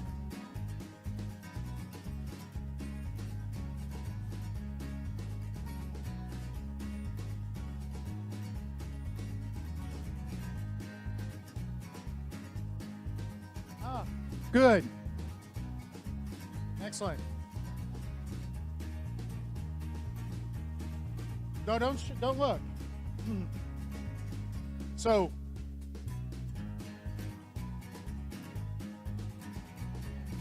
keep your blindfolds on. Keep your blindfolds on. Okay.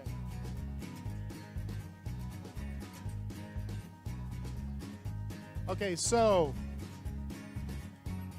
there we go.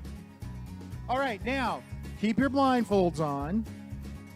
So, what did you do to help them understand curled up? What were some of the things you did? Okay, well, you're saying black like a baby. Keep your blindfolds on. Okay, so show us what you did.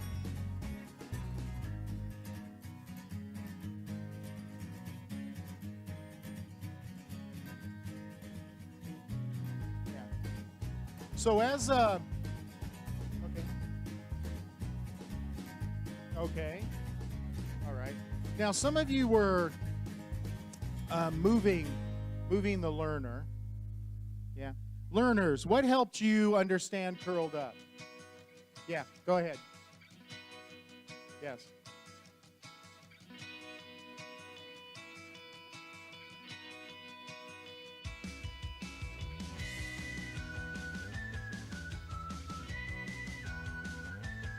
Okay, so she curled your hand up. And here you curled the arm. And what did you do?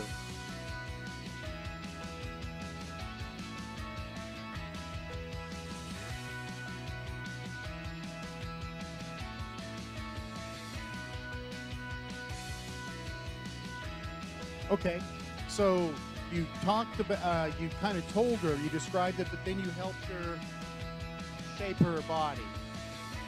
You helped her shape her body. Okay, good. So this is the whole thing, and this is getting into the video from the ballet teacher, where there's actually that touching to actually help the learner understand. So it's not just telling, you actually have to get physical and touch the person. And this is that whole thing about getting comfortable about this in your classroom. Now, how can you help students be more comfortable? Yeah, how?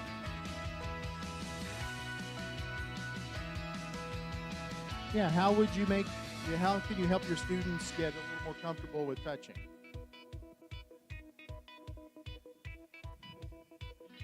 Okay.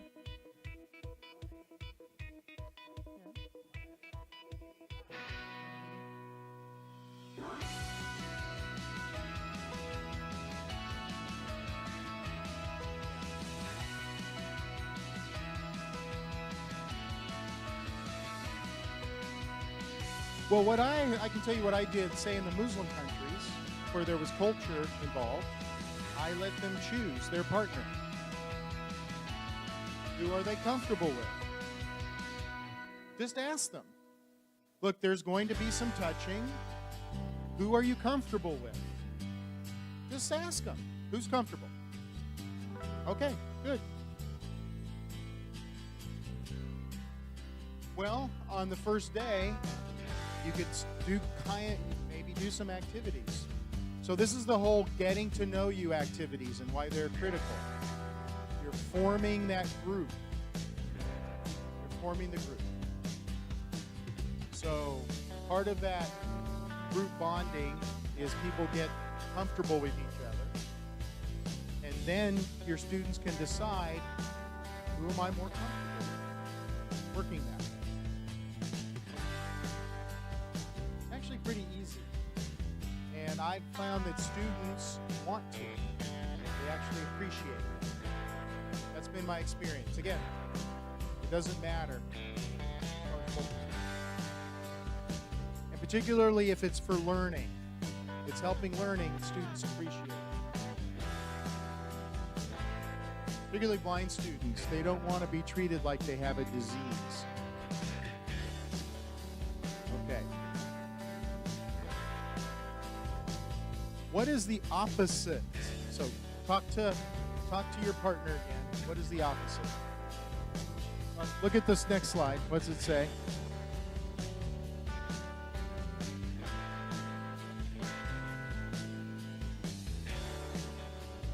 Good.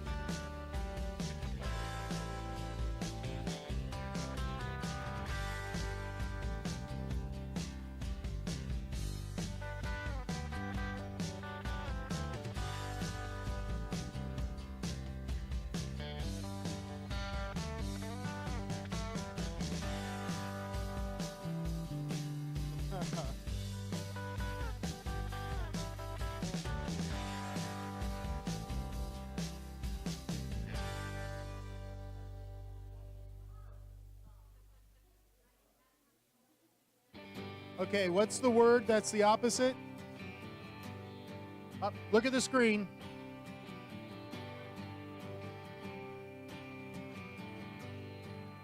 Keep mindful on.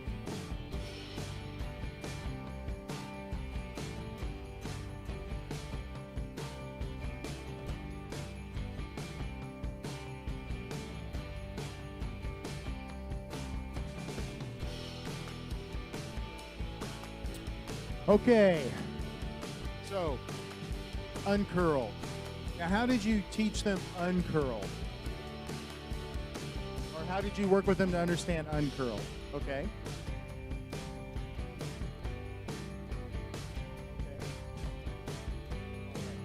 Now, what's the difference between that and stretch?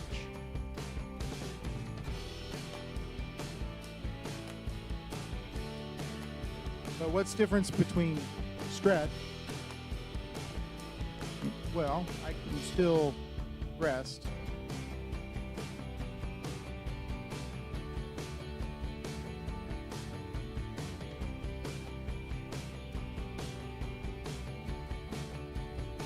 Okay. One of the things I think about uncurled is it's a slow process. Curl is a slow process. So curl,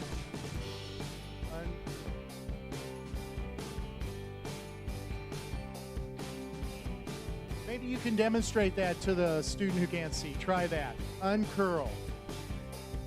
Try that with your student. I need you to work with your student. Okay? Instead of the phone. Thanks.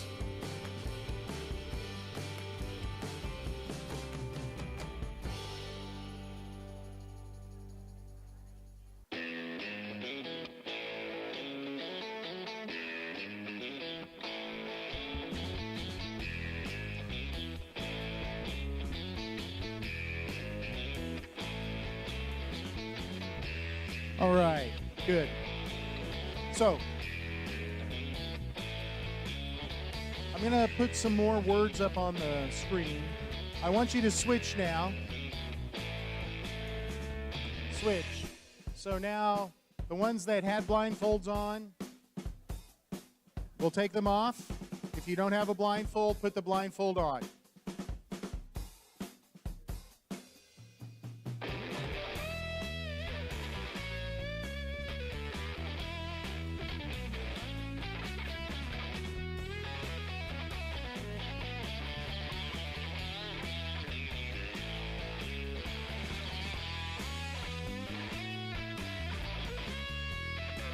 Okay, so go ahead. If you didn't have the blindfold on, you have it on. I'm going to put 8 words on the screen. So do 4 words. Do the first 4 words, then switch, and then the other person do the next 4 words. All right? So do 4 words, then change, do the next 4 words. Here we go.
All right.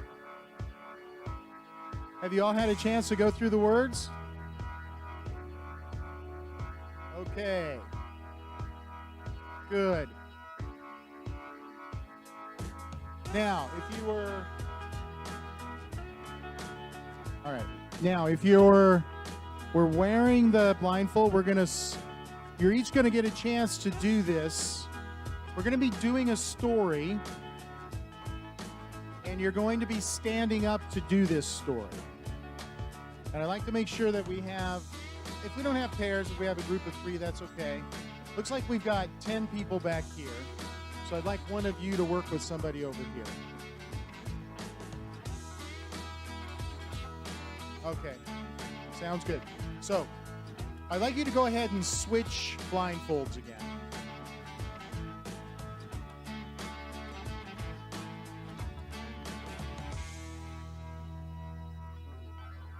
All right, so we've got a partner here, and we've got 3 here. Okay, good. So go ahead and put your blindfolds on. So we're gonna have a partner here. 2 here, yeah, and 2 here, and 2 here. All right, so first of all, you're going to stand up. Everybody's going to stand up, and the person who's sighted is going to help the person that's blindfolded.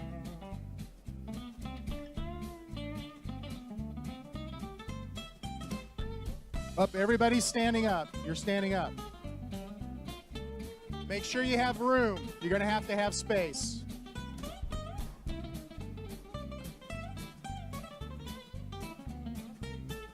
And you're going to help the person. You're going to be working together with your partner. Okay. Now, in this activity, this is going to be kind of like a mirror. Except the person that can see is the person looking in the mirror of the person who can't see. And the person who can't see, because they're the mirror, needs to do the same things that the person who can see. All right?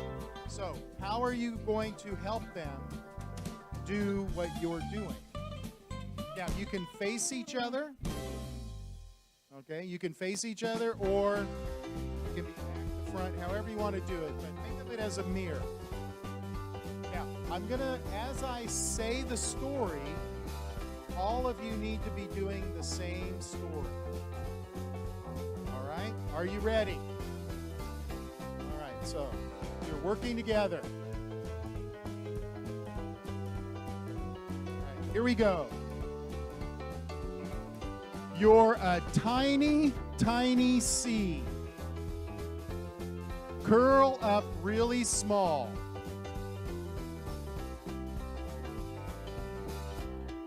Curl up really small. Tiny, tiny seed. You're doing this together. You're doing it together. Okay. All right. Now, the sun shines. Nope, stay down. You're curled up. The sun shines. How's the sun shining? What's it? Look, no, they've got to be able to know what you're doing. No, they have to know, yeah. The sun shines. The rain pours down. All right. The seed starts to grow, uncurling slowly. Slowly uncurling.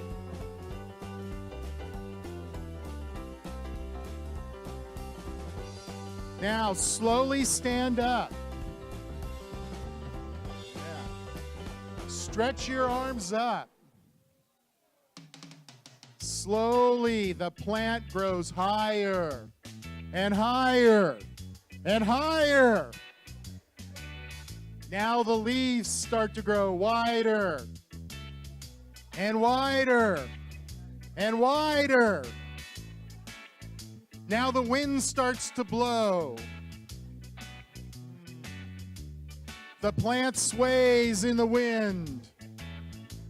The wind blows harder and harder and harder and stops.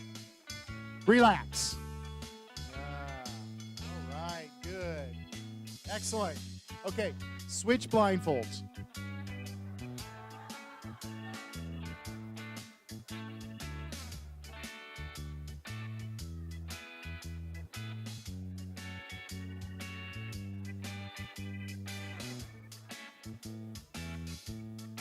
Okay, now in this one,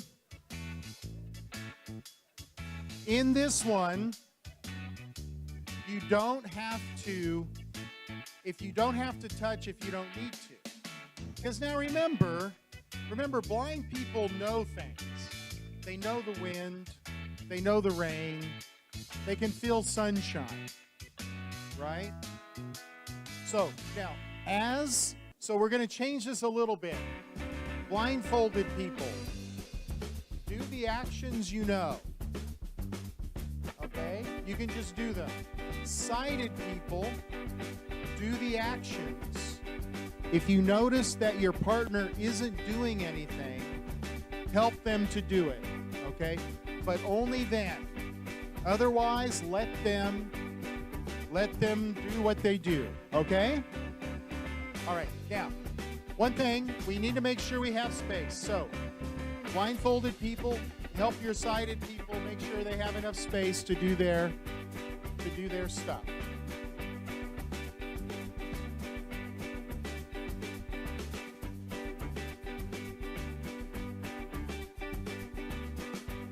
Okay, now remember, you're only helping where needed. Only helping where needed. Okay, here we go. Put your blindfolds down. You're a tiny, tiny seed. Curl up really small. You sighted, you got to curl up too. Sighted people have to do it. You got to curl up too. Yeah, curl up, everybody. Curl up. You got to curl up. No, you're curled up. You got to curl up too. You have to curl up too. Okay. The sun shines. Everybody do the sun shining. The sun shines. Shining sun. Shining sun. The rain pours down. Yeah.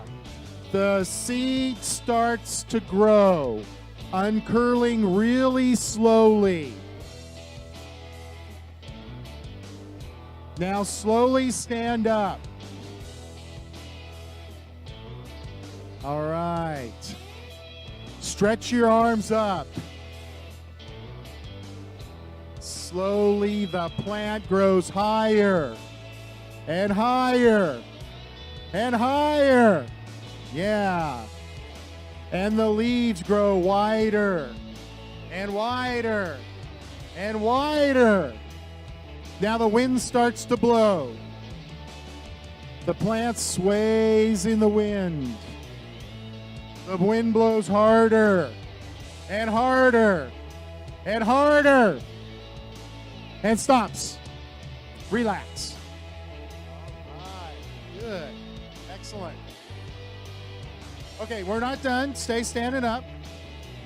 Keep your blindfolds on.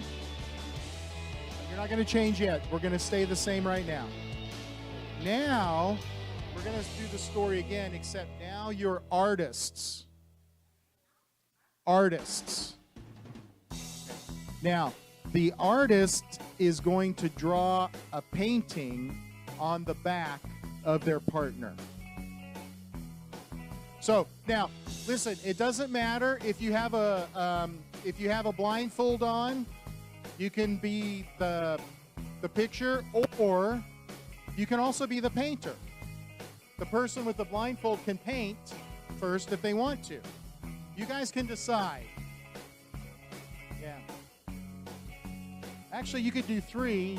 You could be in the middle painting on one back and one's painting on yours. So, yeah, here we have a blindfolded person painting first. Now make sure you're drawing on the back. So you're touching the back as you draw. Touch the back as you draw. Okay, ready?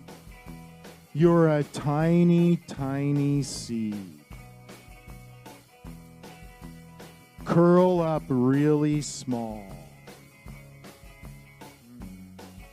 The sun shines. Yeah. The rain pours down. The seed starts to grow, uncurling really slowly. So the seed uncurls really slowly.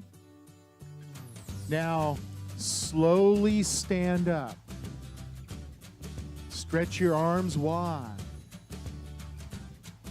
Slowly, the plant starts to grow higher and higher and higher. Now the leaves start to grow wider and wider and wider. Now the wind starts to blow. The plant sways in the wind. The wind blows harder and harder and harder and stops. Relax. Good. We're going to do it one more time. If you have a blindfold on, switch with your partner.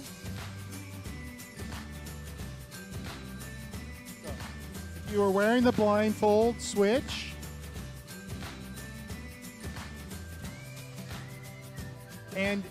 And then if you were the painter, you're going to be the paintee now. So you switch. If you had the painting on your back, then you're now going to paint. If not, then you're the painter. So you're the opposite role, and it doesn't matter. Okay, good. Here we go. Ready?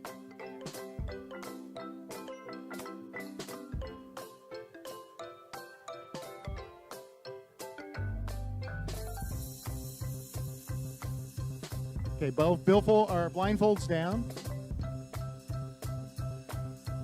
You're a tiny, tiny seed.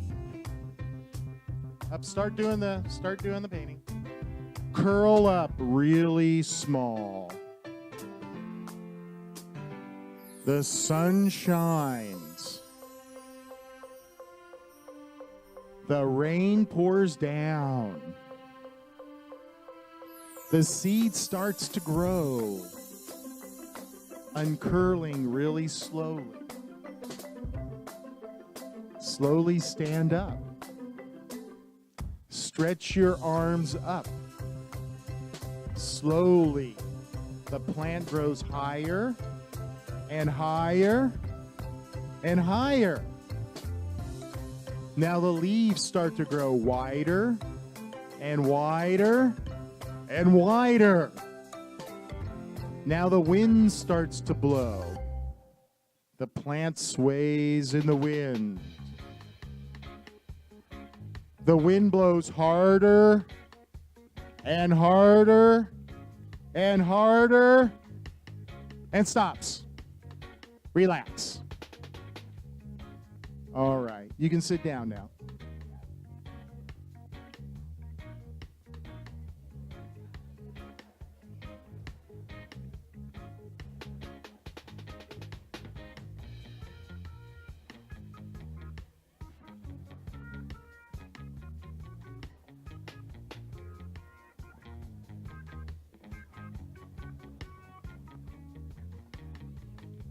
Okay, we are going to do another activity, but before we go on this next activity, we're going to watch a video first. But what I want you to do is talk about this experience. What was the experience like working together, sighted and blindfolded?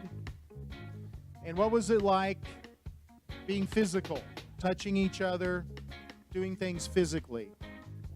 Discuss the experience, both as sighted and blindfolded.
Okay.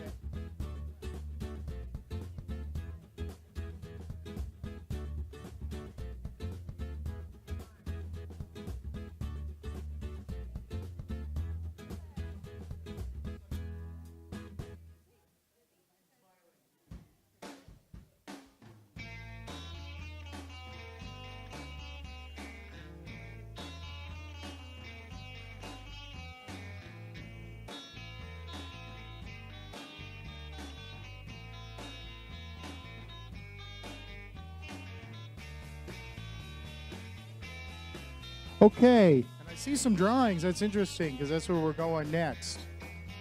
So, how about it? What was the experience like? In our case, we feel really comfortable. We support each other, and we can do an excellent care job.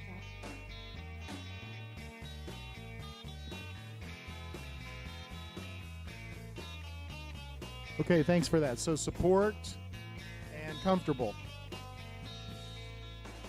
Okay, what else? What about some other experiences? Like for example, when you are drawing at the back, you develop like the sense of feeling because the other person is drawing and you start feeling like different emotions may arise, and that way you also like try to deduce what the landscape will be like. Yeah, so that if we go back to multiple modalities, visual, auditory, kinesthetic, and tactile. And we can imagine too the scribbles that the person was doing in the back. So it's helping that vocabulary go deeper. And like I said, I do this with when there aren't any blind students. So it's still the same technique. All right, what else? Anything else? It was like many opportunities to do the same thing to reinforce what we were learning, which was the vocabulary. It is so repetition of vocabulary. Is that any different than a normal language learning class? No. So repetition. All right. Anything else that came up for you?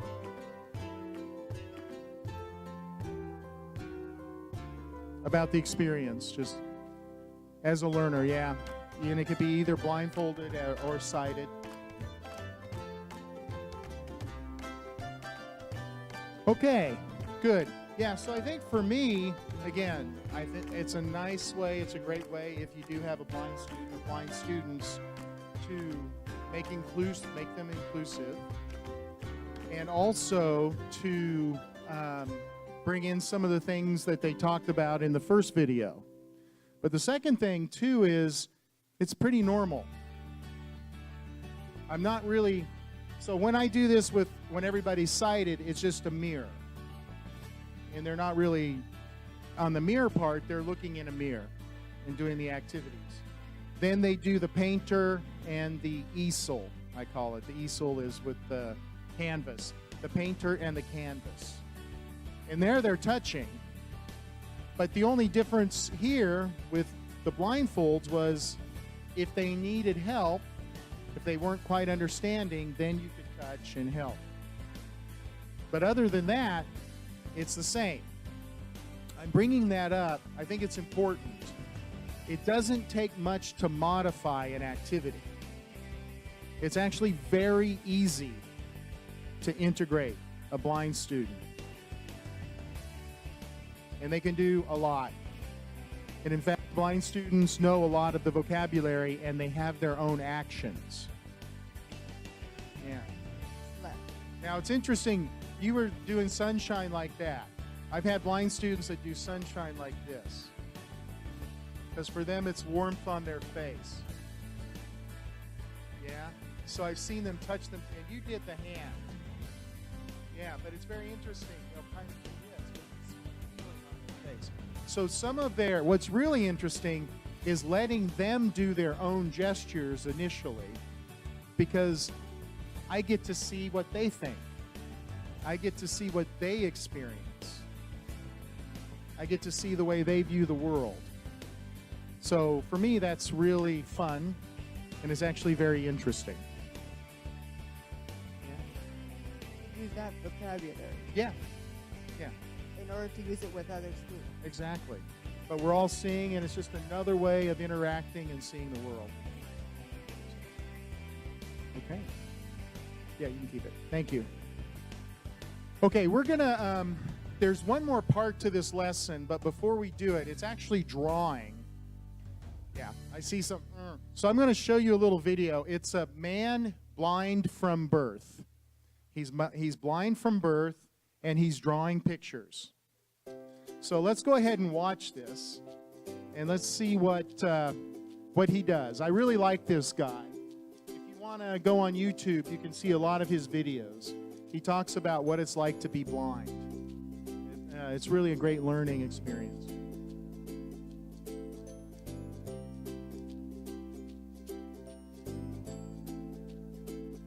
All right, here we go. In this video, I drew this. But what the heck is it? Who wants to draw again? I do. I asked you over on Facebook and Twitter and Instagram what you wanted me to draw. And this time you gave me some harder answers. So I have no idea how this is going to come out, but I think we're going to have fun. Well, you know what? We are going to have fun. Oh, somebody asked for a stick figure of a human. Okay. I'm going to assume that a stick figure is sort of just a stick version of a person. I'll try it. Okay, so let's draw like the shoulder, okay? And then sort of the neckline, the plunging neckline. And then the shoulder back here, okay? Then we'll put one stick down here for an arm, okay? And then we'll come back over here and hopefully we hit it right. And we'll get one stick here for an arm, okay? Now we'll make a bigger, like the body would be a bigger stick, I think. So kind of like this, right? And then off it we can put the legs here, one leg here, one leg here. Let's give you some hands there. So we'll just put a quick little hand on the bottom of that arm right there. We'll come over to this arm here. Hopefully that's the bottom. A little hand here. That should give you some fingers, right? And over here, 2, 3, 4, 5. So just a little stick leg here, the foot on the bottom with the toes, 2, 3, 4, 5. And the leg over here. So we'll start from about here, take it down, little thing across for the feet, and 1, 2, 3, 4, 5. Ooh, that was a nice foot. All right, and finally we put a little stick figure head on him. So he's a big man with a decent sized head, a couple of ears over here, an ear over here. Look at that. Eyes, just little, basic, nose, and a smiling mouth. I think we're all right. Let me show you. Hey, he's pretty good. I think he looks good. From here, from this angle right here, it looks perfect to me. I think they're doing a new movie. Stick Figure Man. He's gonna be like a new superhero. It's gonna be like a $100 million picture. Coming this June, Stick Figure Man. Watch out. He's gonna stick it to the bad guys once and for all. Let's get this ready for the museum. How about another one? Let me draw something else for you now. Somebody asked for the New York City skyline. Okay, again, this is one of those things I've never actually touched. You know, this would be weird. So, all right, here's how we're gonna do this. I'm going to draw what I imagine it would look like for a skyline, okay? So you're just gonna see the tops of things. You know, the rivers aren't in the sky, so I don't have to worry about those. So, let's try it. Okay, so we'll just draw some things that sort of stick up in the sky, like the top of a building here, okay? Okay, this is Manhattan now, right? So here's a building top there, right? That's like the Chrysler building. Here is a taller building, you see that? Oh, that's tall. And then there's Empire over here.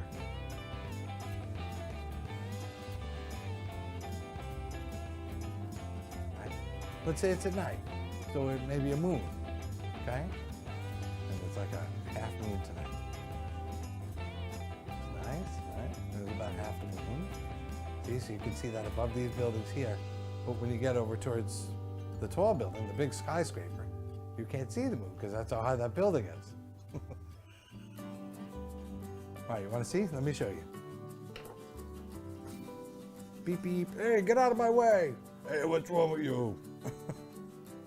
That's my imitation of the New York City streets. And the fun thing about New York, too, is every time you go there, you feel like you've seen it before in some movies and stuff. So I'm sure this looks very familiar to you. Look, you can make a postcard out of this, and people would know. Okay, talk together. What do you notice about what he can do? What can he do? Now remember, he's been blind since birth. Never seen before. So what do you notice about what he can do? Talk together.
Okay, what do you notice? What are some things that you noticed about his drawing? I liked what you guys were saying back here. Would you mind repeating? He's very enthusiastic. He believes what he draws. You know, I don't know, when he tells his stories, like he's living it. Yeah. He's very positive, of course, even though he's blind. Yeah. Normally they are very kind, they are very warm, they are very talkative. They are very nice people. And what'd you say about his moon? About this? Half moon. Oh, the moon, yes. I wonder how he got the shape of the moon if he has never seen it. Yeah. So you remember I was talking about that sense of our brain? So we don't see with our eyes, and our eyes create images in our brain. And then that's the brain creates the image. And basically, particularly when it comes with sound and the echolocution, the shapes are basically the same. So what I thought,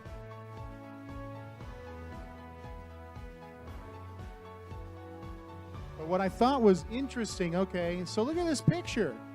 I mean, so he can't see where to start and stop the lines, but head, eyes, ears, shoulders, arm, he even said neckline. So he knows a neckline goes like this. And toes, fingers. So there's something in his brain that things are organized the way that our brains organized. It's just the way he gets that information is different. Pretty fascinating. Yeah? Now I'm going to go forward. Let's find this other part.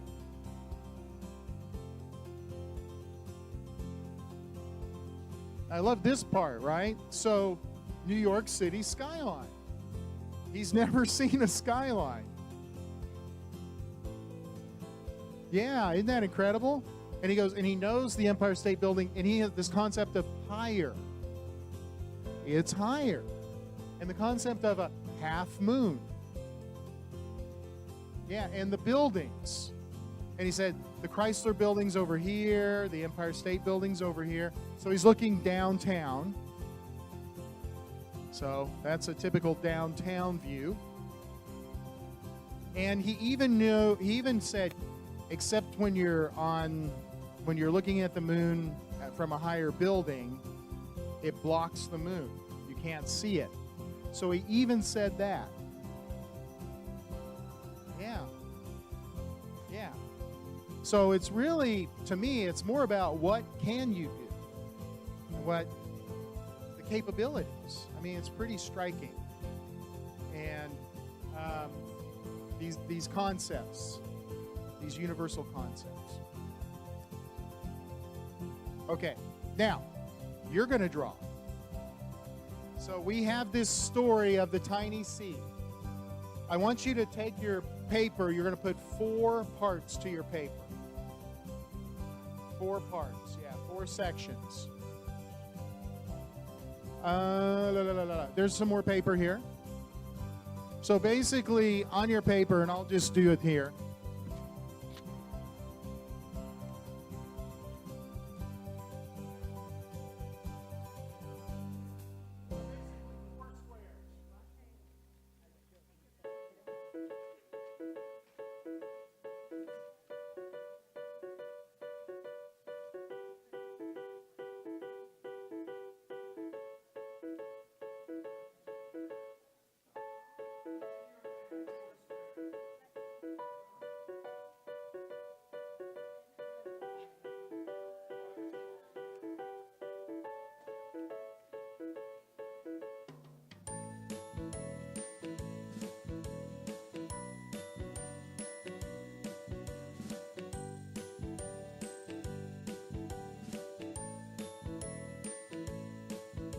Okay, everybody, yeah, good.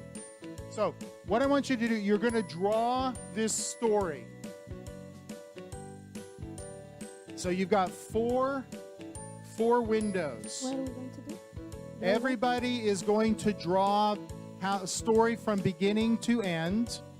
I want in 2 of these boxes, 2 of the boxes, do it without a blindfold. 2 of the boxes do it with a blindfold. Not which, yeah, it doesn't matter which 2, but do 2 with a blindfold and 2 without a blindfold.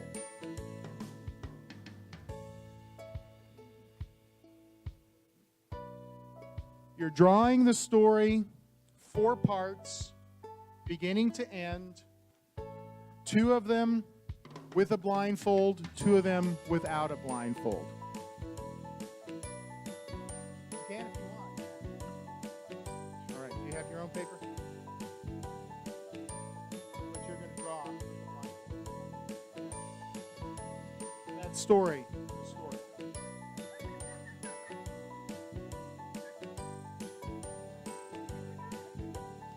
I have more blindfolds if you need them. All right, go ahead and start drawing. Everybody's drawing. So you're not, I want to be careful here. I want to be clear. Sighted people are not helping blindfolded people to draw. Blindfolded people are drawing their own without any help. Okay? And sighted people are drawing their own without any help. Draw 2 of the squares seeing. Draw 2 squares with a blindfold.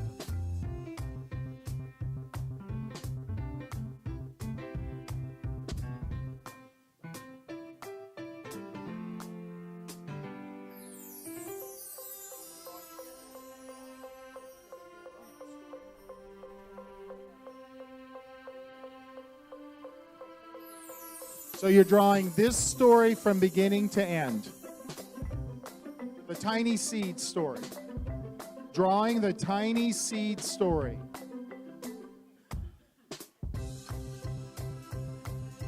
Everybody's drawing. Yeah. Well, no, you have to draw your own, not the same. If you need a piece of paper, I can get you a piece of paper.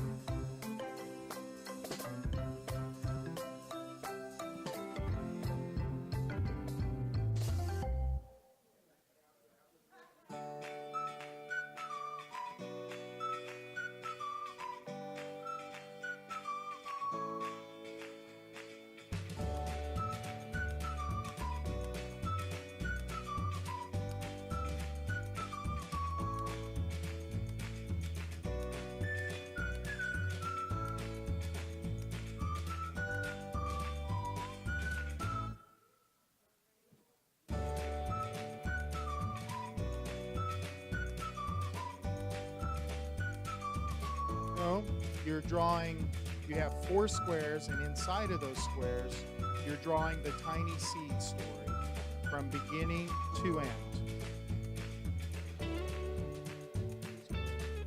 Do that for your paper. It's by yourself. Yeah, you're not helping. You're doing it by yourself. Everybody's doing their own drawings. 2 with a blindfold, 2 without a blindfold.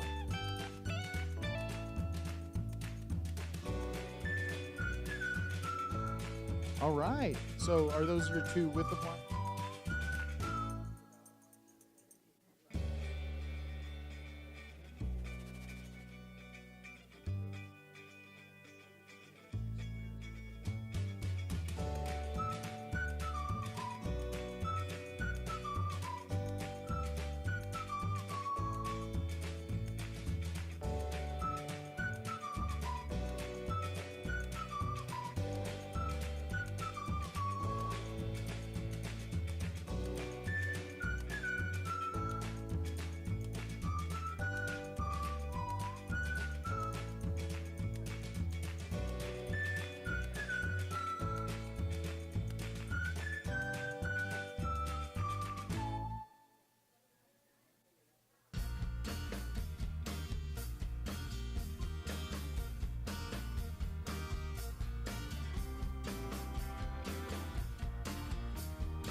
Okay, when you're ready, show your stories to each other and tell your story.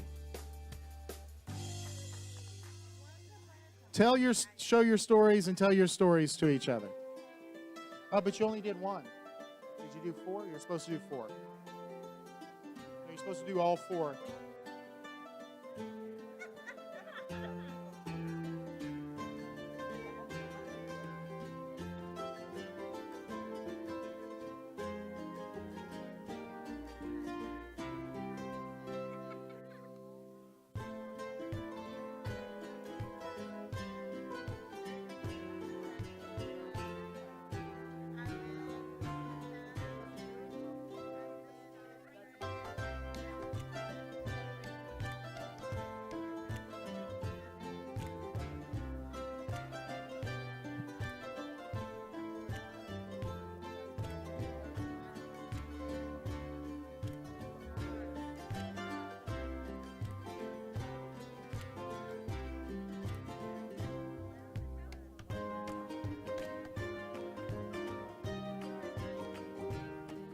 Okay.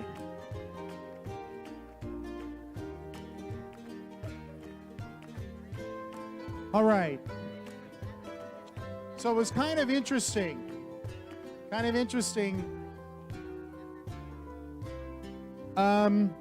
Anybody have anything to say? Any reaction to this?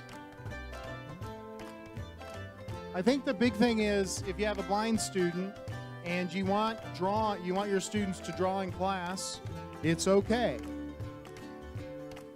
And I'm sorry, what's your name?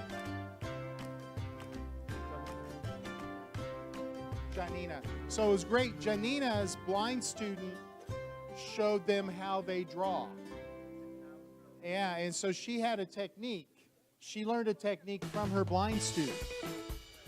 So there are techniques, and the thing is, her blind student taught her a technique.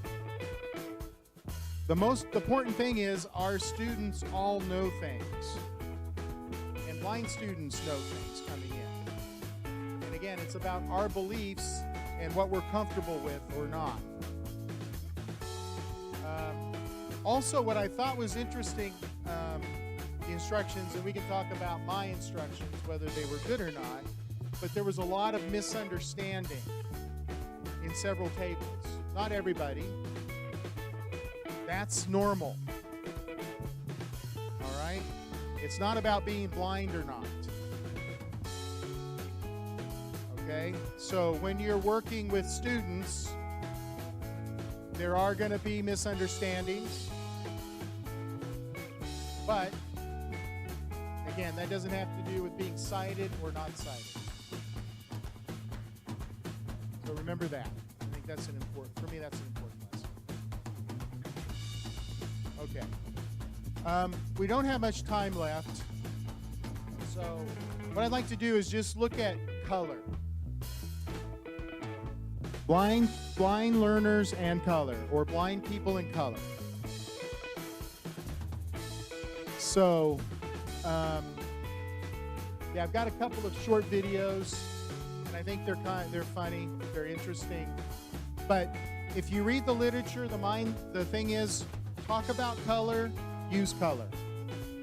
If you noticed him, he used the word see. He said, I think it looks good, even though he can't see. So don't be worried about using particular words like that. That's normal, everyday conversation. Like color.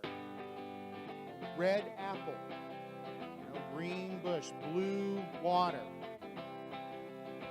Yeah, just use it, even though they don't know what the color looks like. Just because you say that doesn't mean they're going to know the color. But use it anyway, because we use color words in our conversations all of the time. They might not know what red is. That's okay. It's still a word that we use to describe things. Now, if there's a red apple and a green apple and you tell them to grab the red apple, they're not going to be able to do it. Yeah, it's not going to happen. They can't tell. They're not going to be able to tell the difference between blue shirt, pink. They're going to know shirt and dress, but they're not going to know blue shirt and pink dress. Right? That's just a fact. But don't be afraid of colors. But if you think you're going to teach them what blue is, you're not. That's just a fact. But they do describe things. And they can get an idea. Now I want to show you a couple videos. I think they're fun, and they illustrate this this point.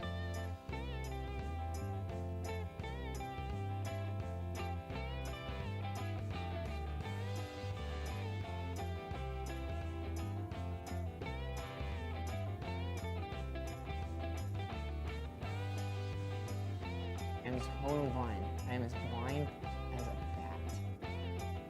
My room, it really like makes me go like, ah! because it's super big. My name is Mac, and I am totally blind. Never seen anything, ever. How are you blind? Like, I am totally blind. I am as blind as a bat. When you think of colors, what do you think of? how should I explain this? I don't know how to. I have to think. You see colors. Well, you probably know that. Well, I don't see colors. You see colors. Well, yes, I do actually. Trying really hard. Some colors I never even seen before. Very true. Have you ever saw a color blueberry? I've never seen anything ever. That's the whole point. Blue. What do you think of when you Blue, smell I think blue? of water. What about you? And my pillow.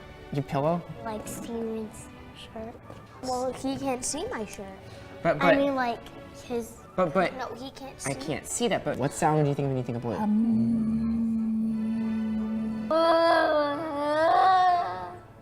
And speaking of blue, your pants are. Well, jeans. So what about red? Red is like fire and like madness. I think red could like an explosion. Boom. What would? Red reminds me of blood. I guess. Paint. Blood? Blood. Blood? Oh yeah. Like, oh, that's. I'm sorry. Ooh, okay. What's the sound that you associate with red? What's the middle of the road color? I say like a warm color or warm or Orange. cool. Orange. Orange are fruits. My favorite color is dark orange. Dark orange. Because it's so. Eyes closed. Find the orange. Okay, I can find it easily. Apple, strawberry. What about green? Well, What do you green imagine? is like happy. Disgusting. Oh, what's that? Ew, broccoli. Boogers. Boogers? If somebody like farted or something. That's what I was gonna Green, say. huh? Yeah. Green is rotten. Green makes me feel. Ooh, a zombie, huh? There's none white, of course, because we can't see white.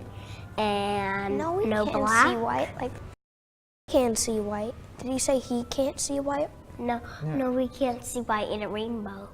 Brown as the that I use for when I don't like people. And why is brown a meat color? Is it because it reminds you of poop?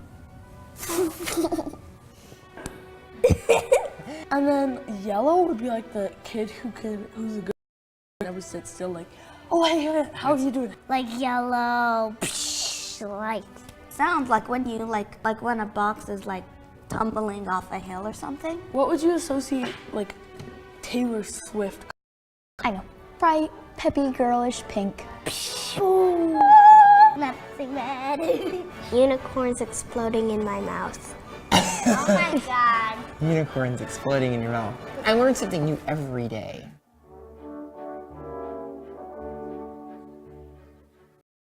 I guess one of the things you guys are the most curious about is color. How does it work for me? What is it? Well, I don't know. So being blind since birth, I've never seen, I don't have any concept of what it is. I mean, I don't know anything. Right? There's this whole To describe color, but they're not going to use objects. So I want you to work with him. See if you can guess what color. You try to guess the color.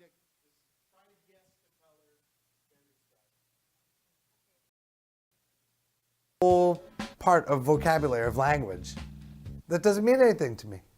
Over the years, just people have tried and tried and tried to explain color to me, and I just don't understand it.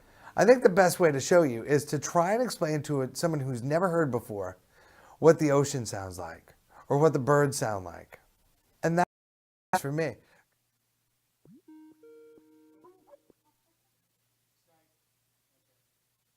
Somebody who's never heard doesn't know what those things are, has no concept, none.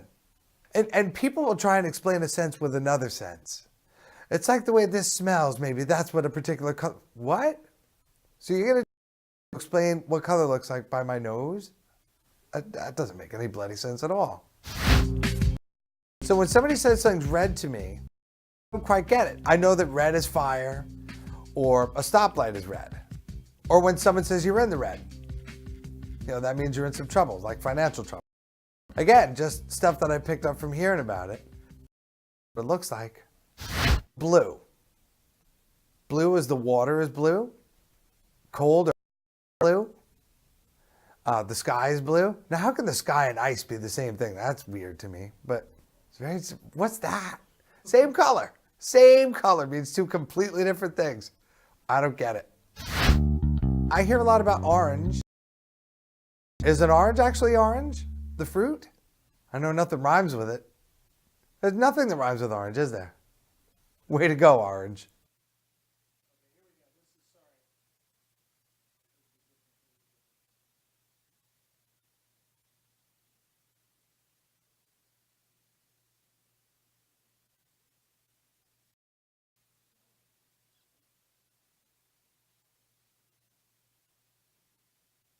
Describing color to me, both in person and in the comments.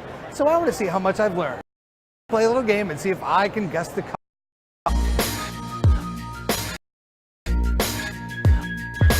The rules are pretty simple. People are going to describe colors, but they can't use facts about the color that I might already know. For example, that grass is green.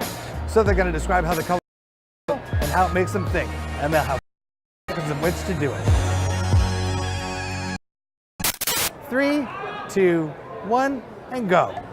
Okay, this is warm.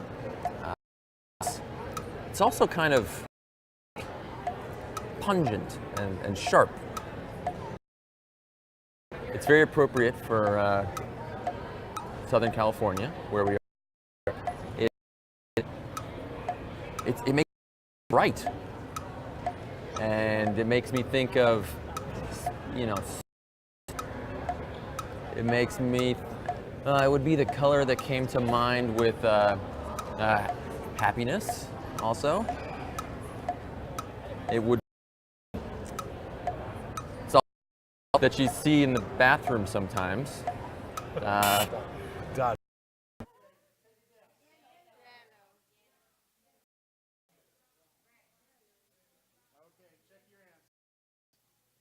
Okay, so sour, happiness. Those are the three that I've locked. I'm gonna try pink. It's yellow. Sure.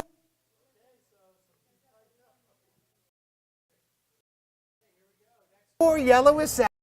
And that's why I said the bathroom too, because like, if, you know, it's like, you know, number one, but you know, we'll leave that.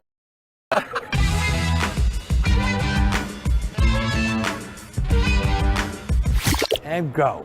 I'm going to eat into my phone and say this is really weird for me because the not written in the color that it is. Right? It's a color that's written in a different, so it's really weird to look at. This color is a little bit more cool and probably collected. This color has its things together, you know, it's organized. So, okay, so cool and collected. It is, oh, there's some words I want to use, but I don't know if I'm allowed to use them. It's, I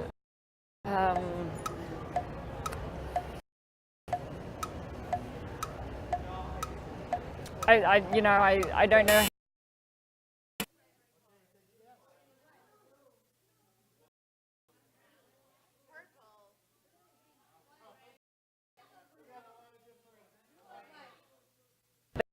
Yes. That's it. Oh boy. I'm going to say blue. Of the clues fit blue, it was actually purple, but I was thinking, gosh, it's regal, and I wanted to say that, but then I thought, is that outside of this? No, regal's fine, because that's not, said Prince, for example. That would have been.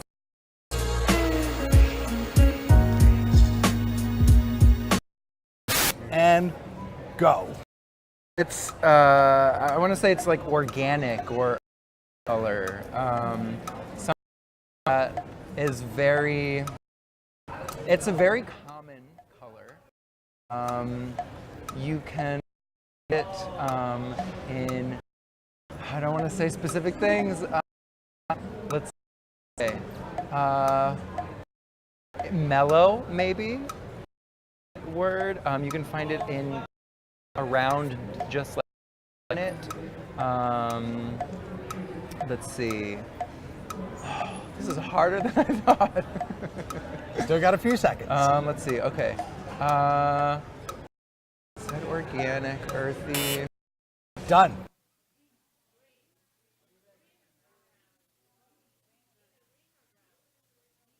That's it. We'll stop there. I'm going to guess the color you are talking about is brown. Yes! Hey! Amazing! Hey! Nicely done, sir. I love it. Great. That was really good. See, I am learning about color.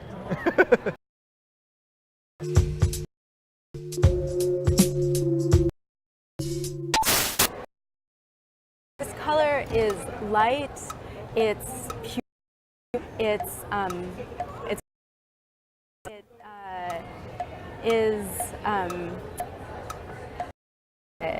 natural. It makes you feel calm, and it's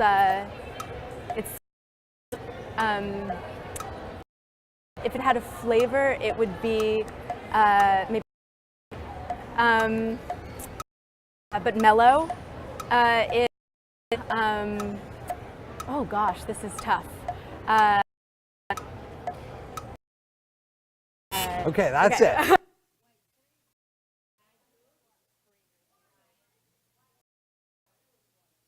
That's where we're going to stop. I'm going to say, what about is green. White. It's white. I stink at this game, but you did fantastic.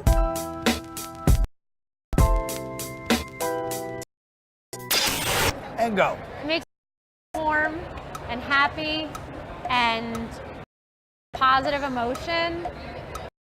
And times there have this color that was really just really zoomed in there. Emotion is the word that comes most in a positive way, and usually in a really loving way. I feel, when I think of the color, I think of heat as love. Think of what I hope future relationship.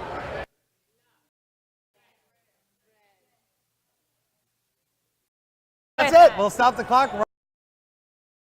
Jackie, I'm going to say the color you're talking about is red. Nailed it! Come on! That was beautiful. Which means star, right? Well, no, a red one.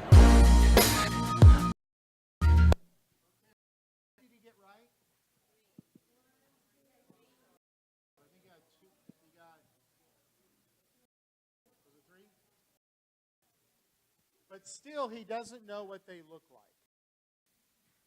So he can think about words that associate. Some of those, red, will love, if I hear love. So he's got associations. Earthy for me was brown. Right? Pure is associated with certain words they used that help me guess. But it's an association, and that's how blind people, they make associations to color. That's why it's important to